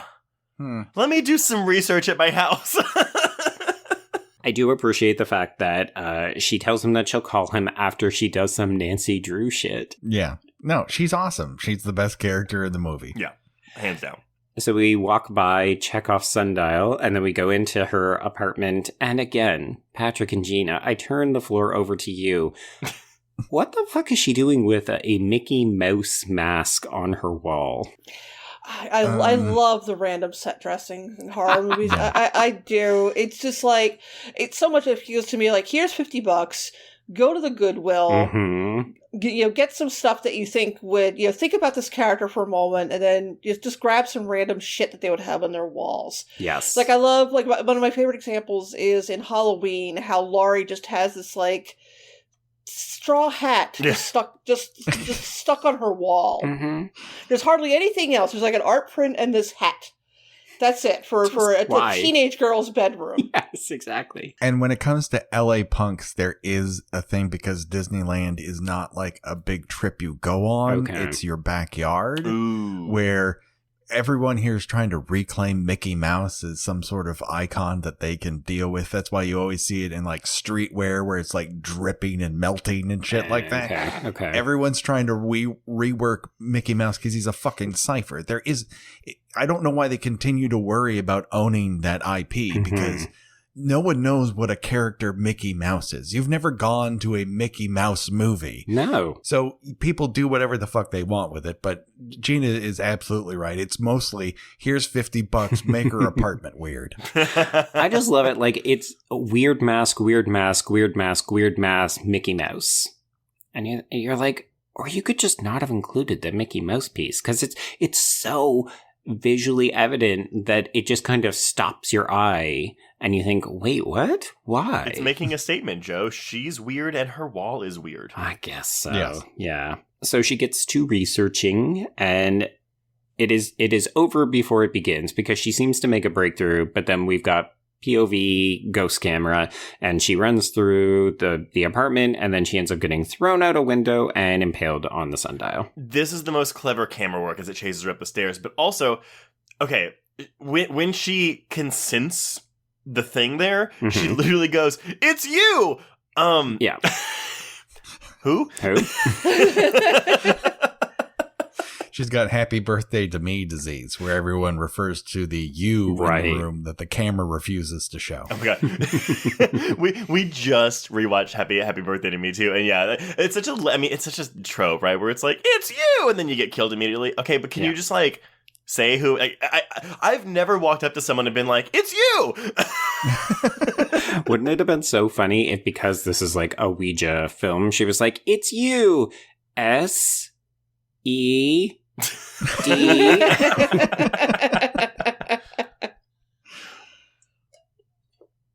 Apologies, taking a drink of water. Oh, I was like, what are you waiting for? I was wondering if the internet had cut out. I thought he was waiting for more laughter. God damn it, guys. This is how I nut. When I make you laugh, then I go. God. Do you say that when you're having sex? Oh, yeah, all the time. Ugh. I got a nut. Do you say it like that? Got a nut. You say anything like Charlie Brown when everyone's reviewing what candy they got. Like, I got a rock. Soft. I got a nut bar. Yeah. Ew. Ew. Okay, so Brandon, sadly, sleeps fully clothed and wakes up in the middle of the night to a very specific newscast, which lets him know immediately that Zarabeth is dead. As always. You need to trademark that very specific newscast, TM. Like, welcome to your personalized news, where we tell you only news that applies to you and not the greater Los Angeles area. Well, it's like in any movie, it's like, turn on the news, and then they just turn on the TV, and it just happens to be... Also, like, which news? Right, yeah. Yeah. But also... The Plot Broadcasting Network. On the news. Yes, the Plot Broadcasting Network. Love it. Where we conveniently tell you everything you need to know right when you need to know it. Right. Zarabeth is dead. Move this plot along. Give us 10 seconds and we'll get you to the next scene. There we go. Yeah. I mean, it works because Brandon realizes, oh shit, that board was not returned. There's just like, who wrote this message? Did he write this message? Did David write this message? I'm lost. Hopelessly lost up until the point they go to Big Bear. Okay. I do enjoy that he throws that Ouija board out and he hits the trash can from the second floor. Like, that's it's a 3-pointer. Shot. Yeah. Oh, for sure. Well, I'm a little confused. I guess Malfior brought the carpenter's hatchet like up to Big Bear with him? Yeah. Because Brandon just gets that right in the face. Mm-hmm. Or these things are lying in wait everywhere in the wild. It's like machetes in Friday the 13th, where everywhere you go, there's loose machetes. Well, but this is what he used when he was alive to kill people, right? Like, is it? Yes. So I wonder if he can just manifest these, but like, it makes sense at the construction site, I think. Sure. Because it's there as a tool to use for something. But yeah, I don't. No, it makes absolutely no sense. It's like, hey, we found a memorable knife weapon prop thing. Let's just bring it back whenever we need a weapon. Sure. Okay. But at one point, the lieutenant, trying to progressively entrap Jim, states that the guys at the lab matched the hatchet wounds from the ropes to Zarabeth's throat. Nope. Which is not a thing you can do. No. Ropes are not throats. I'm sorry, kids. Yeah, ropes, not throats, is what we're saying in this podcast. Also, I like that you said that the lieutenant is trying to progressively entrap. Oh my god. Let's also bring that into popular culture. Another police officer ensuring that his case is going to get thrown out in court. Right. Just like, yes, I look at a rope and I look at a throat, I see the same thing, and I just apply a weapon to it and make it all work. It's gotta be, because it's gotta be. Yeah. So when Brandon realizes that the board has not been returned to him, he's like, okay, I got to investigate David's story. That's going to crack this case open. So when Brandon realizes that the board has not been returned to him, he decides, I've got to investigate David's story. So that's going to crack the case wide open. And while this is happening, upstairs, Linda is still playing with the motherfucking board like a goddamn idiot. And she gets so scared that she knocks herself into the wall and gives herself a concussion. And then to help matters, Jim puts her on their waterbed, which is exactly what you want to do with a person with a concussion. Here, just lie down, close your eyes, and let's add some motion to that. Yeah, that'll keep her head supported. Yeah. Just move the brain around a little bit more to keep her awake. Yeah, just a gentle jostle. That's what that brain needs. I think I missed this, but because we have this old lady character, Mrs. Moses. Yes. Who is she? She's the landlady. Okay, but like, because towards the end of the film, like we have like her and like a bunch of people outside the door. So I was like, wait, is this like a boarding house of some sort for young women? Yeah, that's what I said. It's this giant house that's been broken into individual apartments, but it's super weird when your neighbors are just popping their heads in. I guess that's, but like, okay, yes, but like we don't really have a sense of that for most of the movie. No, they don't really communicate that Rosemary is somehow like the landlady, and then all these people are living in similarly sized apartments throughout this manse. Yeah, but these types of houses are very prevalent right by USC. So this isn't unheard of, but it is very weirdly, no one speaks of it out loud. You would just have to pick it up from context clues. Right. I was very confused by that. And Joe, because we have just talked about teaching Mrs. Tingle, you should know that Rosemary, while of course being famous for playing Sally Rogers on the Dick Van Dyke Show, she was also in the movie Shriek If You Know What I Did last Friday the 13th, playing Mrs. Tingle. Oh, God. Jesus Christ. Sad face for that. That's a movie I've not sat all the way through. Like, I think they used to play it on a continuous loop on Comedy Central, and I never made it more than 3 minutes. I mean, I've definitely seen The Box a lot, but yeah, I've sure. never seen it. Yeah. Because that's got Tiffany Amber Thiessen in it, right?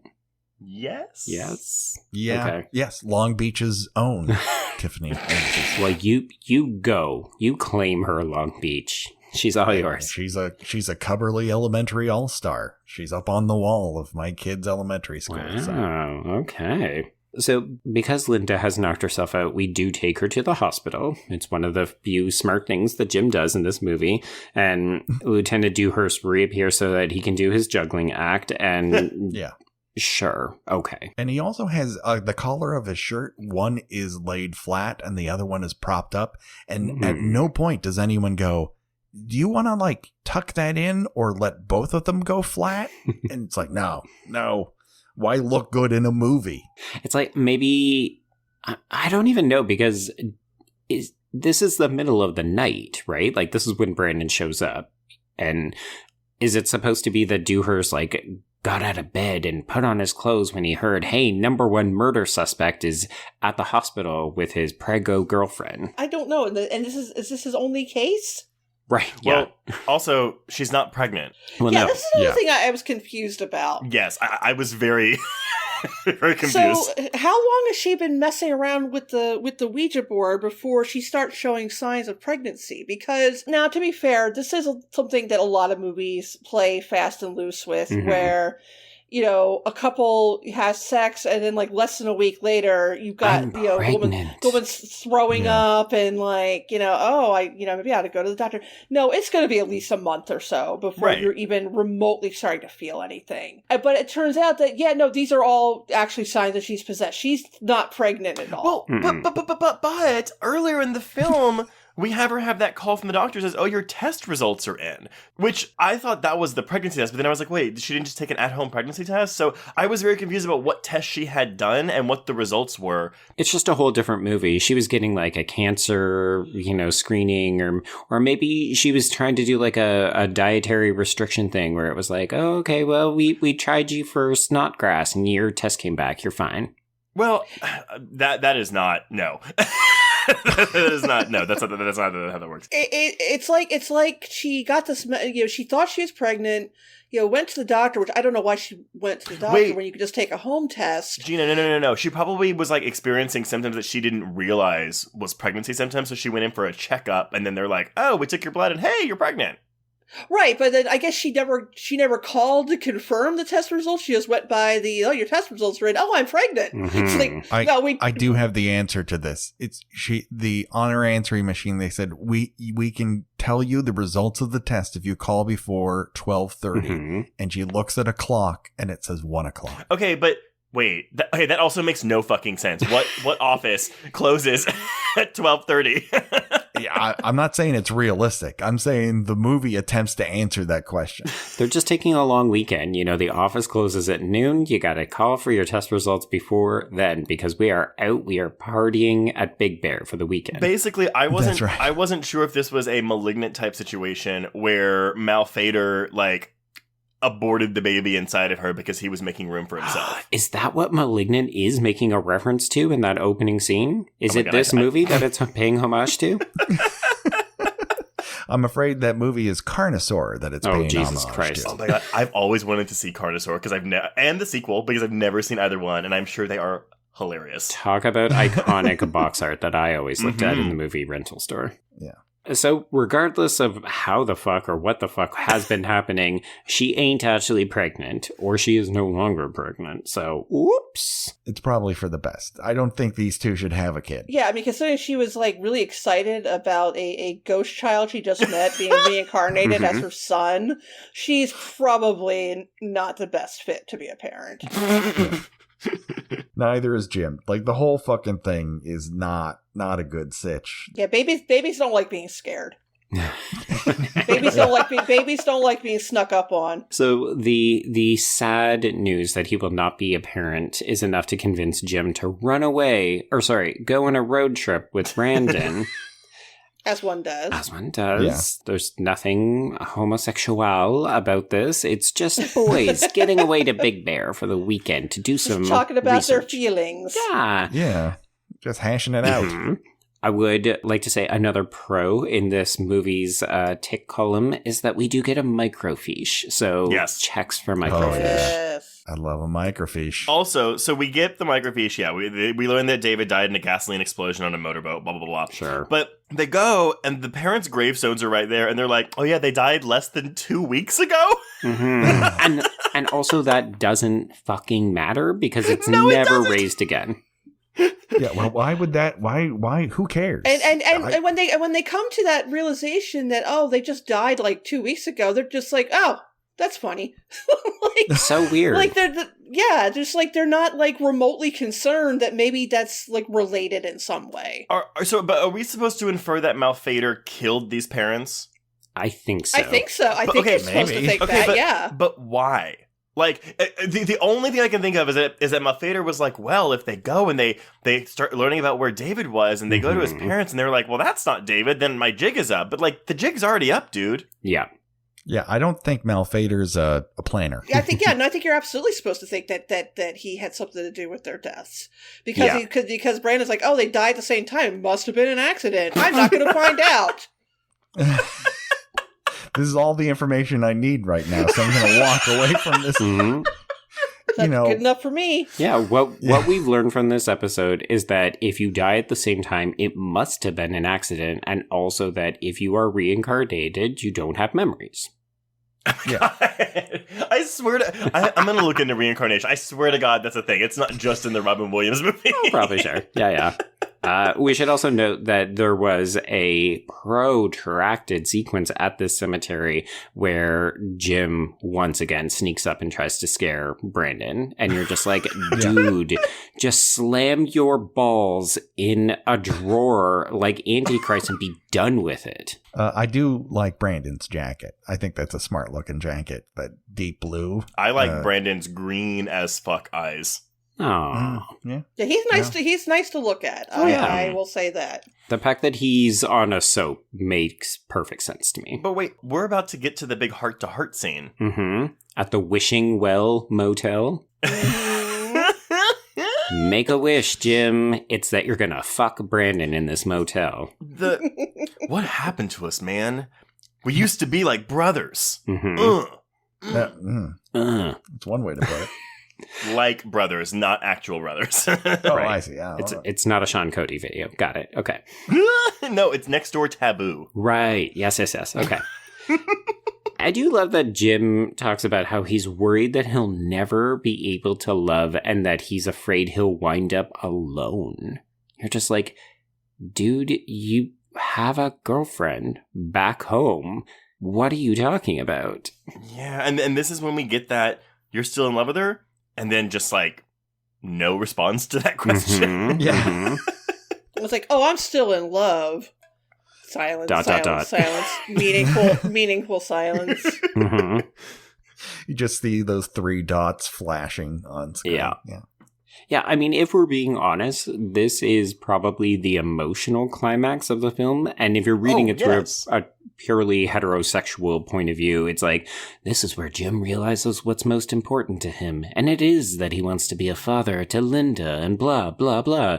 And the rest of us are like, wow, this dude really wants to fuck his best friend. And that's why he's here with him instead of with his girlfriend who's in the hospital. Yeah.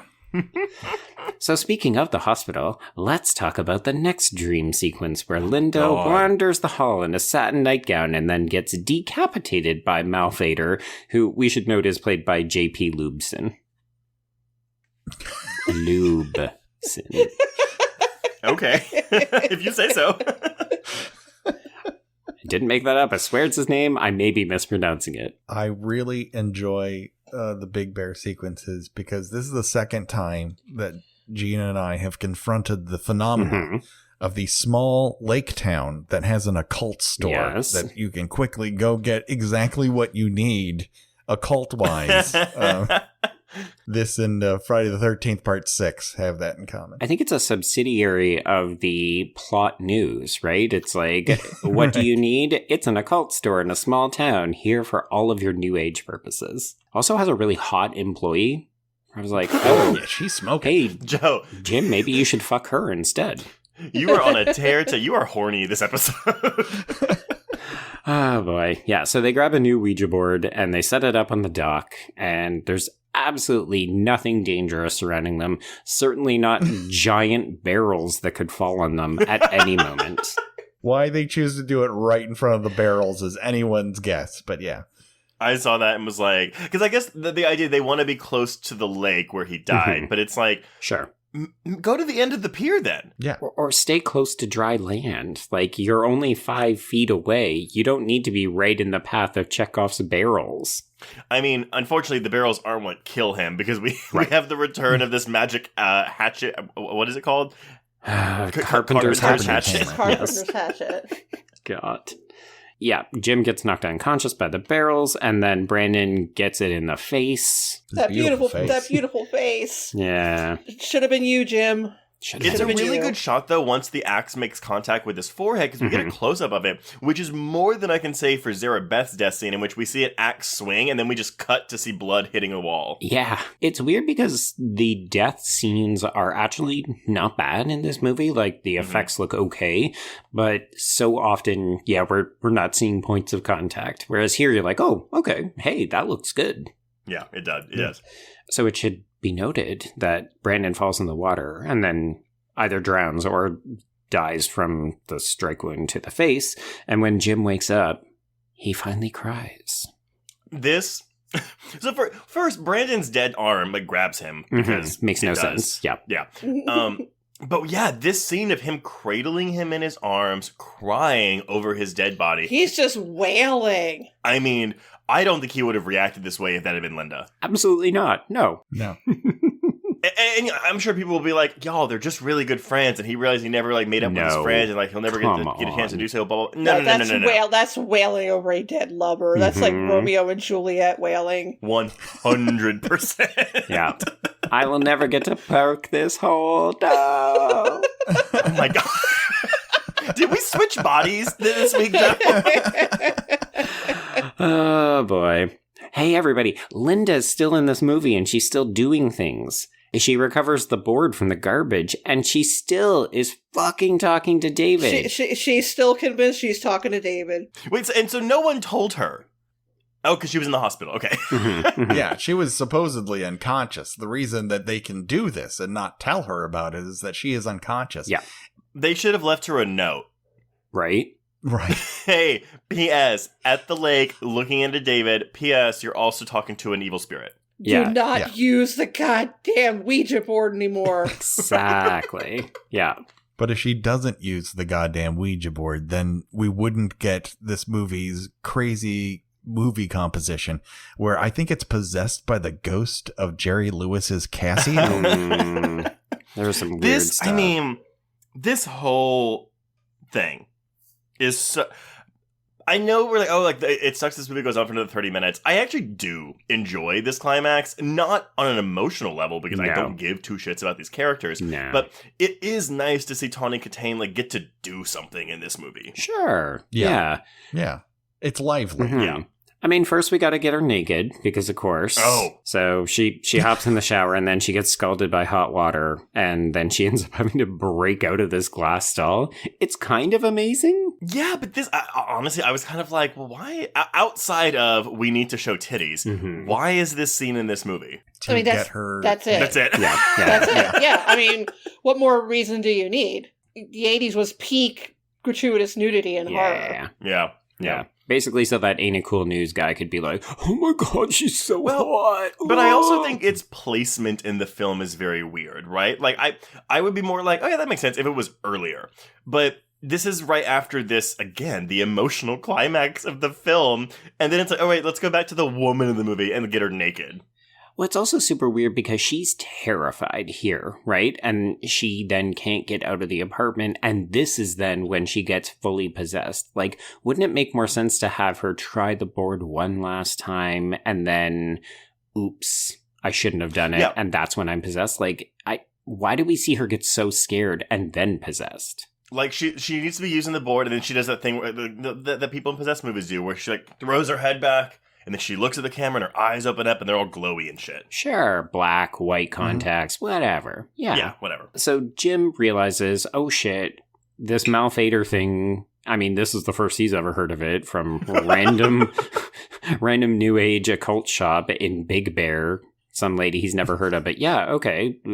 Go to the source. Yeah, there's been a mass killer who killed a bunch of people, and he was killed in your apartment building. Ooh. So he races home, and he discovers that the apartment is completely destroyed. Linda is possessed, and we know this because she is dressed like Julie Andrews in Victor Victoria. There you go. That's what I came up with. Draft 9. Or Kirsten Dunst in Drop Dead Gorgeous. There we go, yes. She's got a talent for tap. The hat is iconic. I confess, though, that while this is an interesting bit, my eyes kind of glazed over. I was like, okay, I guess they're just, like, talking and fighting a bunch. But, like, I didn't care about their relationship. But do you care when Lieutenant Dewhurst comes in and there isn't even a moment before he's just knocked out?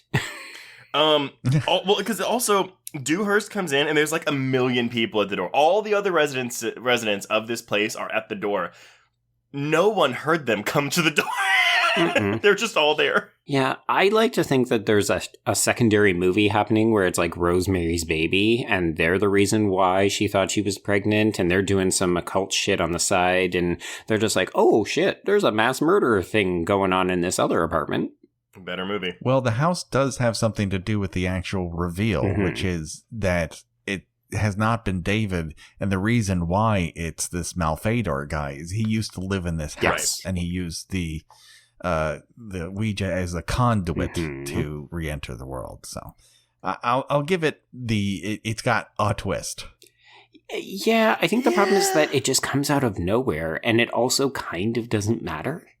Well, but yeah, I would say yes, because it is a twist of sorts, but it's also a pretty standard twist for this type of movie. Like, oh, I mean, it's Poltergeist, right? Like, oh, your house is on the ancient Indian burial ground, blah, blah, blah, blah. But also, he's not limited to the house. Like, he can leave the house Mm-hmm. and do Oh things. yeah. I love like of course the Amityville series kind of messed around with this, where it's like, well, it's a haunting, so whatever is possessing the house can't leave the house. Right. And then like the next 12 movies are about how like various objects that were once in the house just just take little bits of evil with them, Mm-hmm. and then or it follows the family around. Yeah, there needed to be some sort of work done to say, like, how does Malphader either travel through the board to follow them to Big Bear, or I don't know. Like, well, it would make sense if either one of two things was happening. If Linda was going on these excursions, so it was actually her killing these people possessed by Malphader instead of like this ghost of Malphader, or if Jim was the one getting possessed, because then imagine this: he's the one that kills Brandon under the possession of Malphader. ooh, but for That would have made it so much better. Yes. Yeah. but for a queer, well, actually, then yeah, I guess you could then really use that to unpack his feelings when he returns to normal, because he'd be like, And oh then shit, and then it would certainly explain why he does like no Yes. over Brandon's body. Well, and it would also make it a supernatural slasher movie, which I guess this kind of is, but it would have more slasher elements because we would have actual person doing this. yeah. No. I mean, one way or another, it's like Malphader has powers that we don't completely understand, and he apparently can easily jump out of this apartment and away from the boards, but Unless you get a gun right, and you shoot a bunch of holes in the board. Yeah. Oh my How god. does that work? Oh, that one effect where it's kind of floating in midair. Uh-huh. Oh. I think I stood up. like an applause, like a Nicole Kidman like palm only clap, like yes, movie, yes.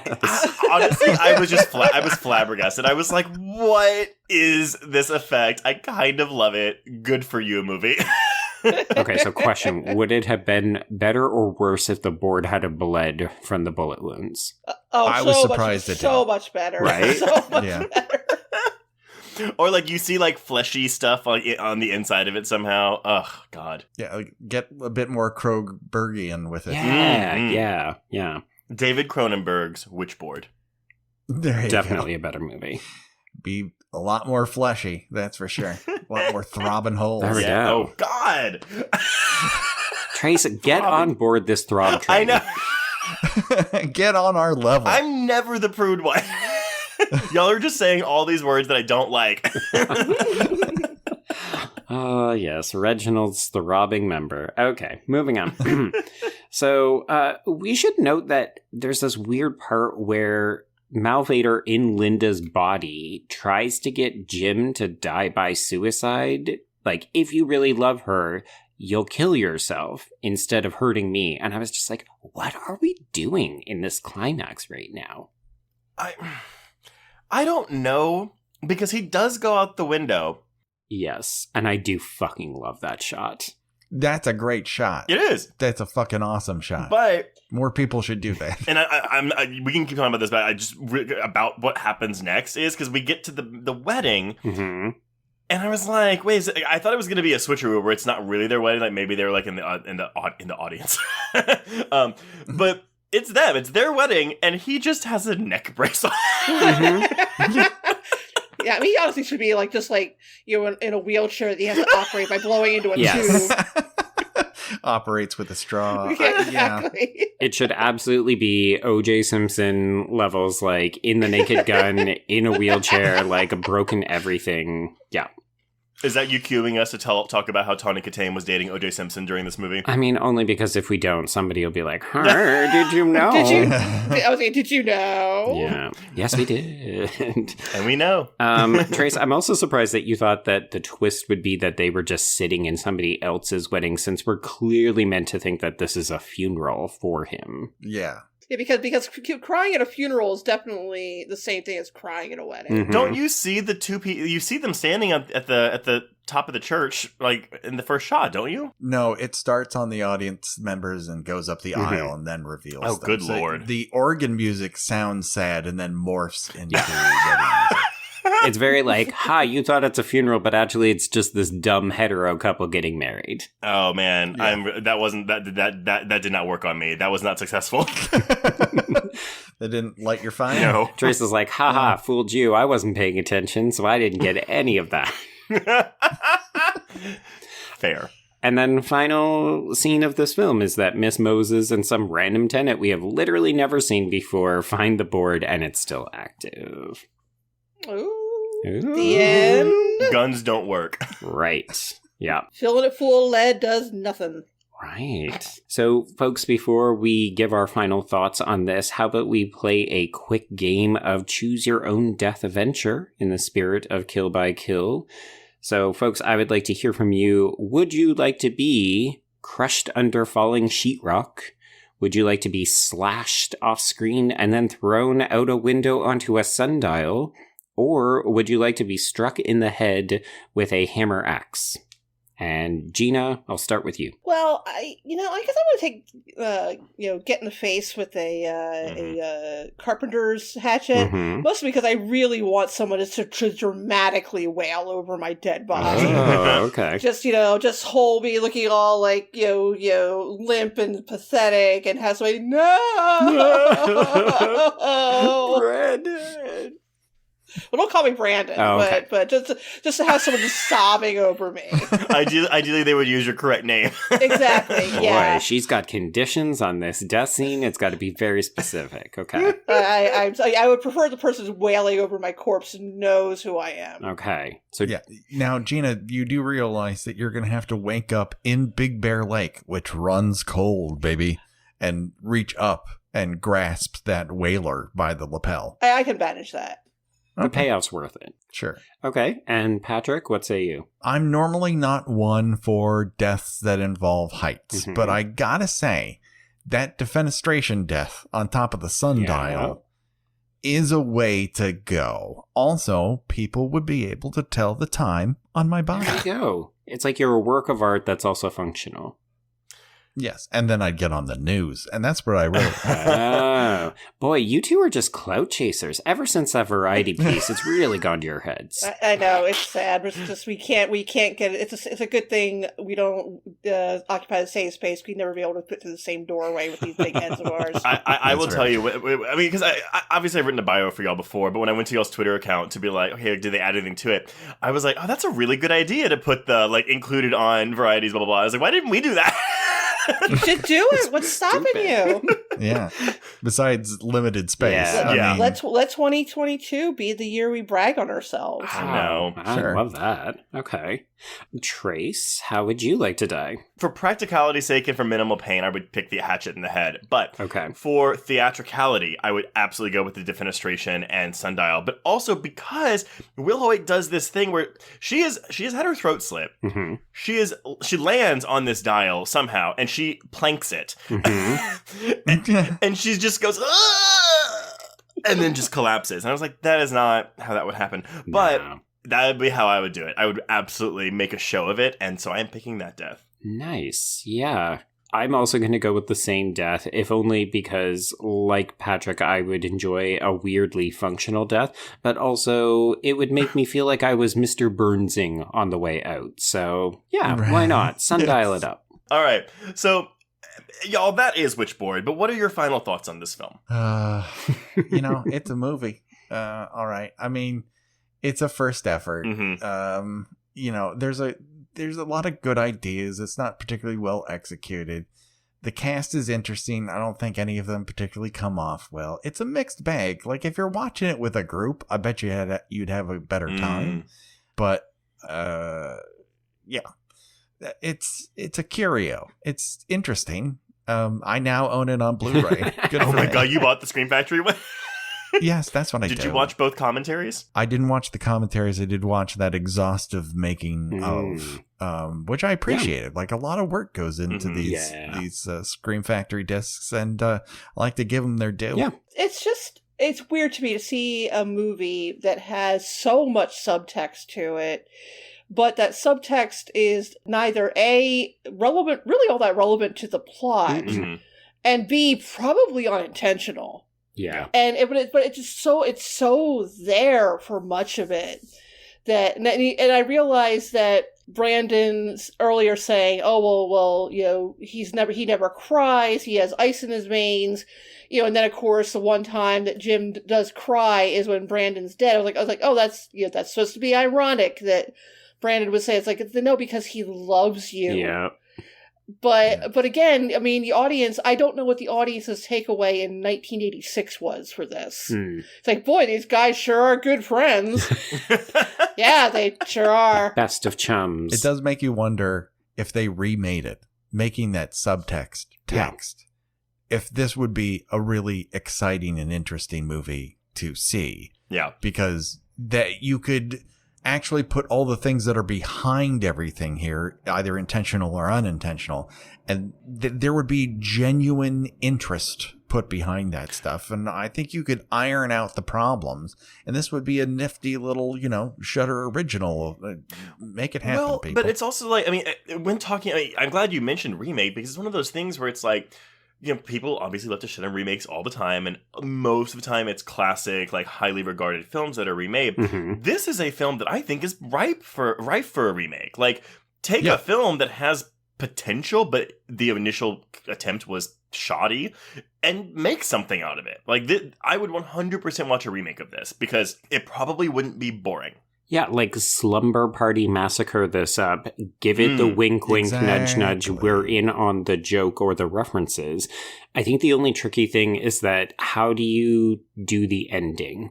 Because I think the film's power is in Jim's reaction to Brandon's death. For me, I'm intrigued in the ending in terms of like everything to do with Linda and the possession. Like, sure, okay, it's... No, you kill Linda. You kill Linda instead of Brandon. And then you have the climax between the two of them. Oh, do they still get married? It's 2022 almost. Yeah. I think there's a lot of power in telling a story where all these people have slept with one another and they're making decisions and, deciding who they are. And then one of the members of this throuple is invaded by another person and how that changes the dynamic. Like, there's a ton of cool shit you could do with the base, with the framework that this provides. Yeah. I do like the idea that they were like all fucking around in college, and then it just happened to be that Jim and Linda ended up together, but really the movie is about Jim realizing he loves Brandon. That's great. Right. Yeah. If you could make that, an actual subplot, it would give it, the movie, because a lot of, the problem with a lot of horror movies is there's not much, emotional element to it. Right. But if you have this sort of side plot happening, that could make it both interesting and unique. Mm-hmm.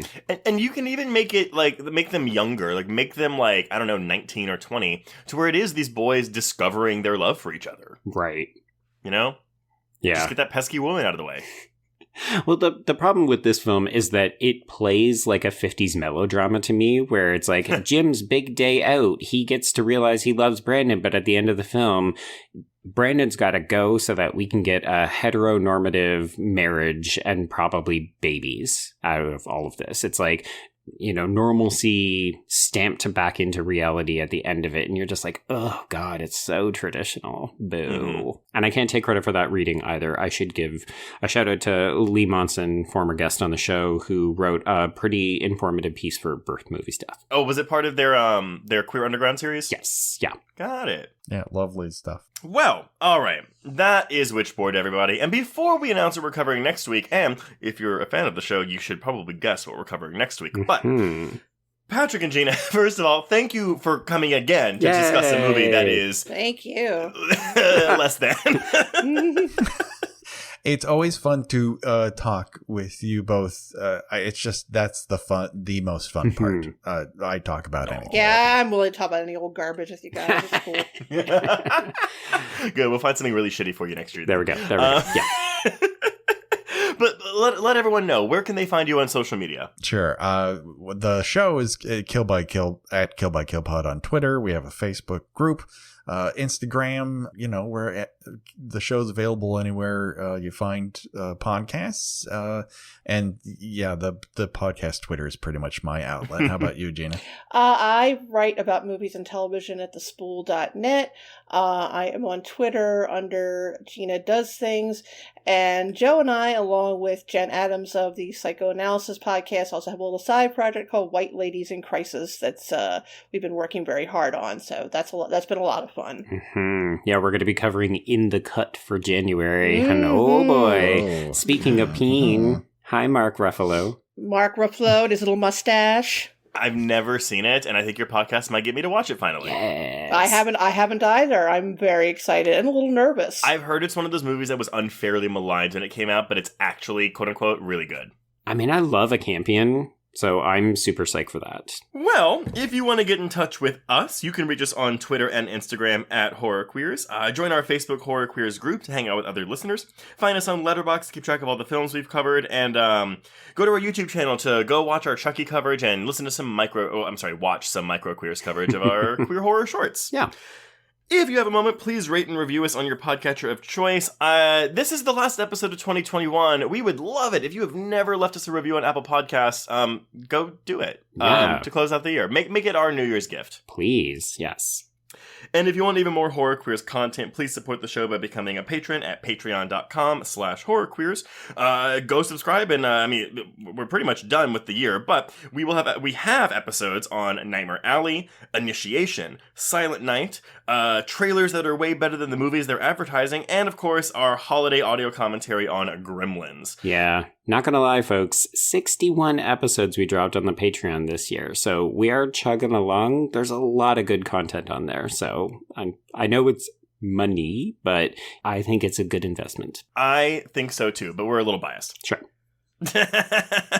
But Joe, I teased it. What are we covering next week? Well, shocking absolutely no one. We are going to begin the 4th year of the podcast with a 4th installment of our coverage of Scream. So yes, the time has come. We're talking about Scream 4.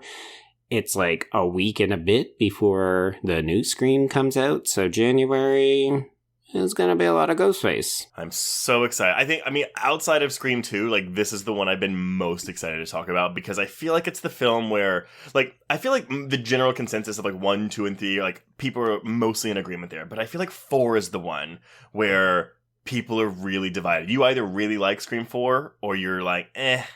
Yeah. 4 is a very good film. Right? It's so good. It really is. It's incredibly solid and it's very well acted. The one place it kind of comes up short where it might reach Scream 2 levels is that it does not have the level of suspense sequence that 2 has. That always elevates that particular film. But man, it's just really great. It's well cast. I'm certainly looking forward to what they do with that new one in January. Oh boy. Yeah.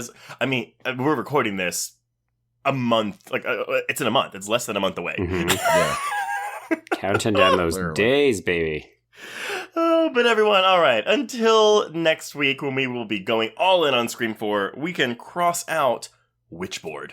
Indeed, and cross out Horror Queers for the last time in 2021.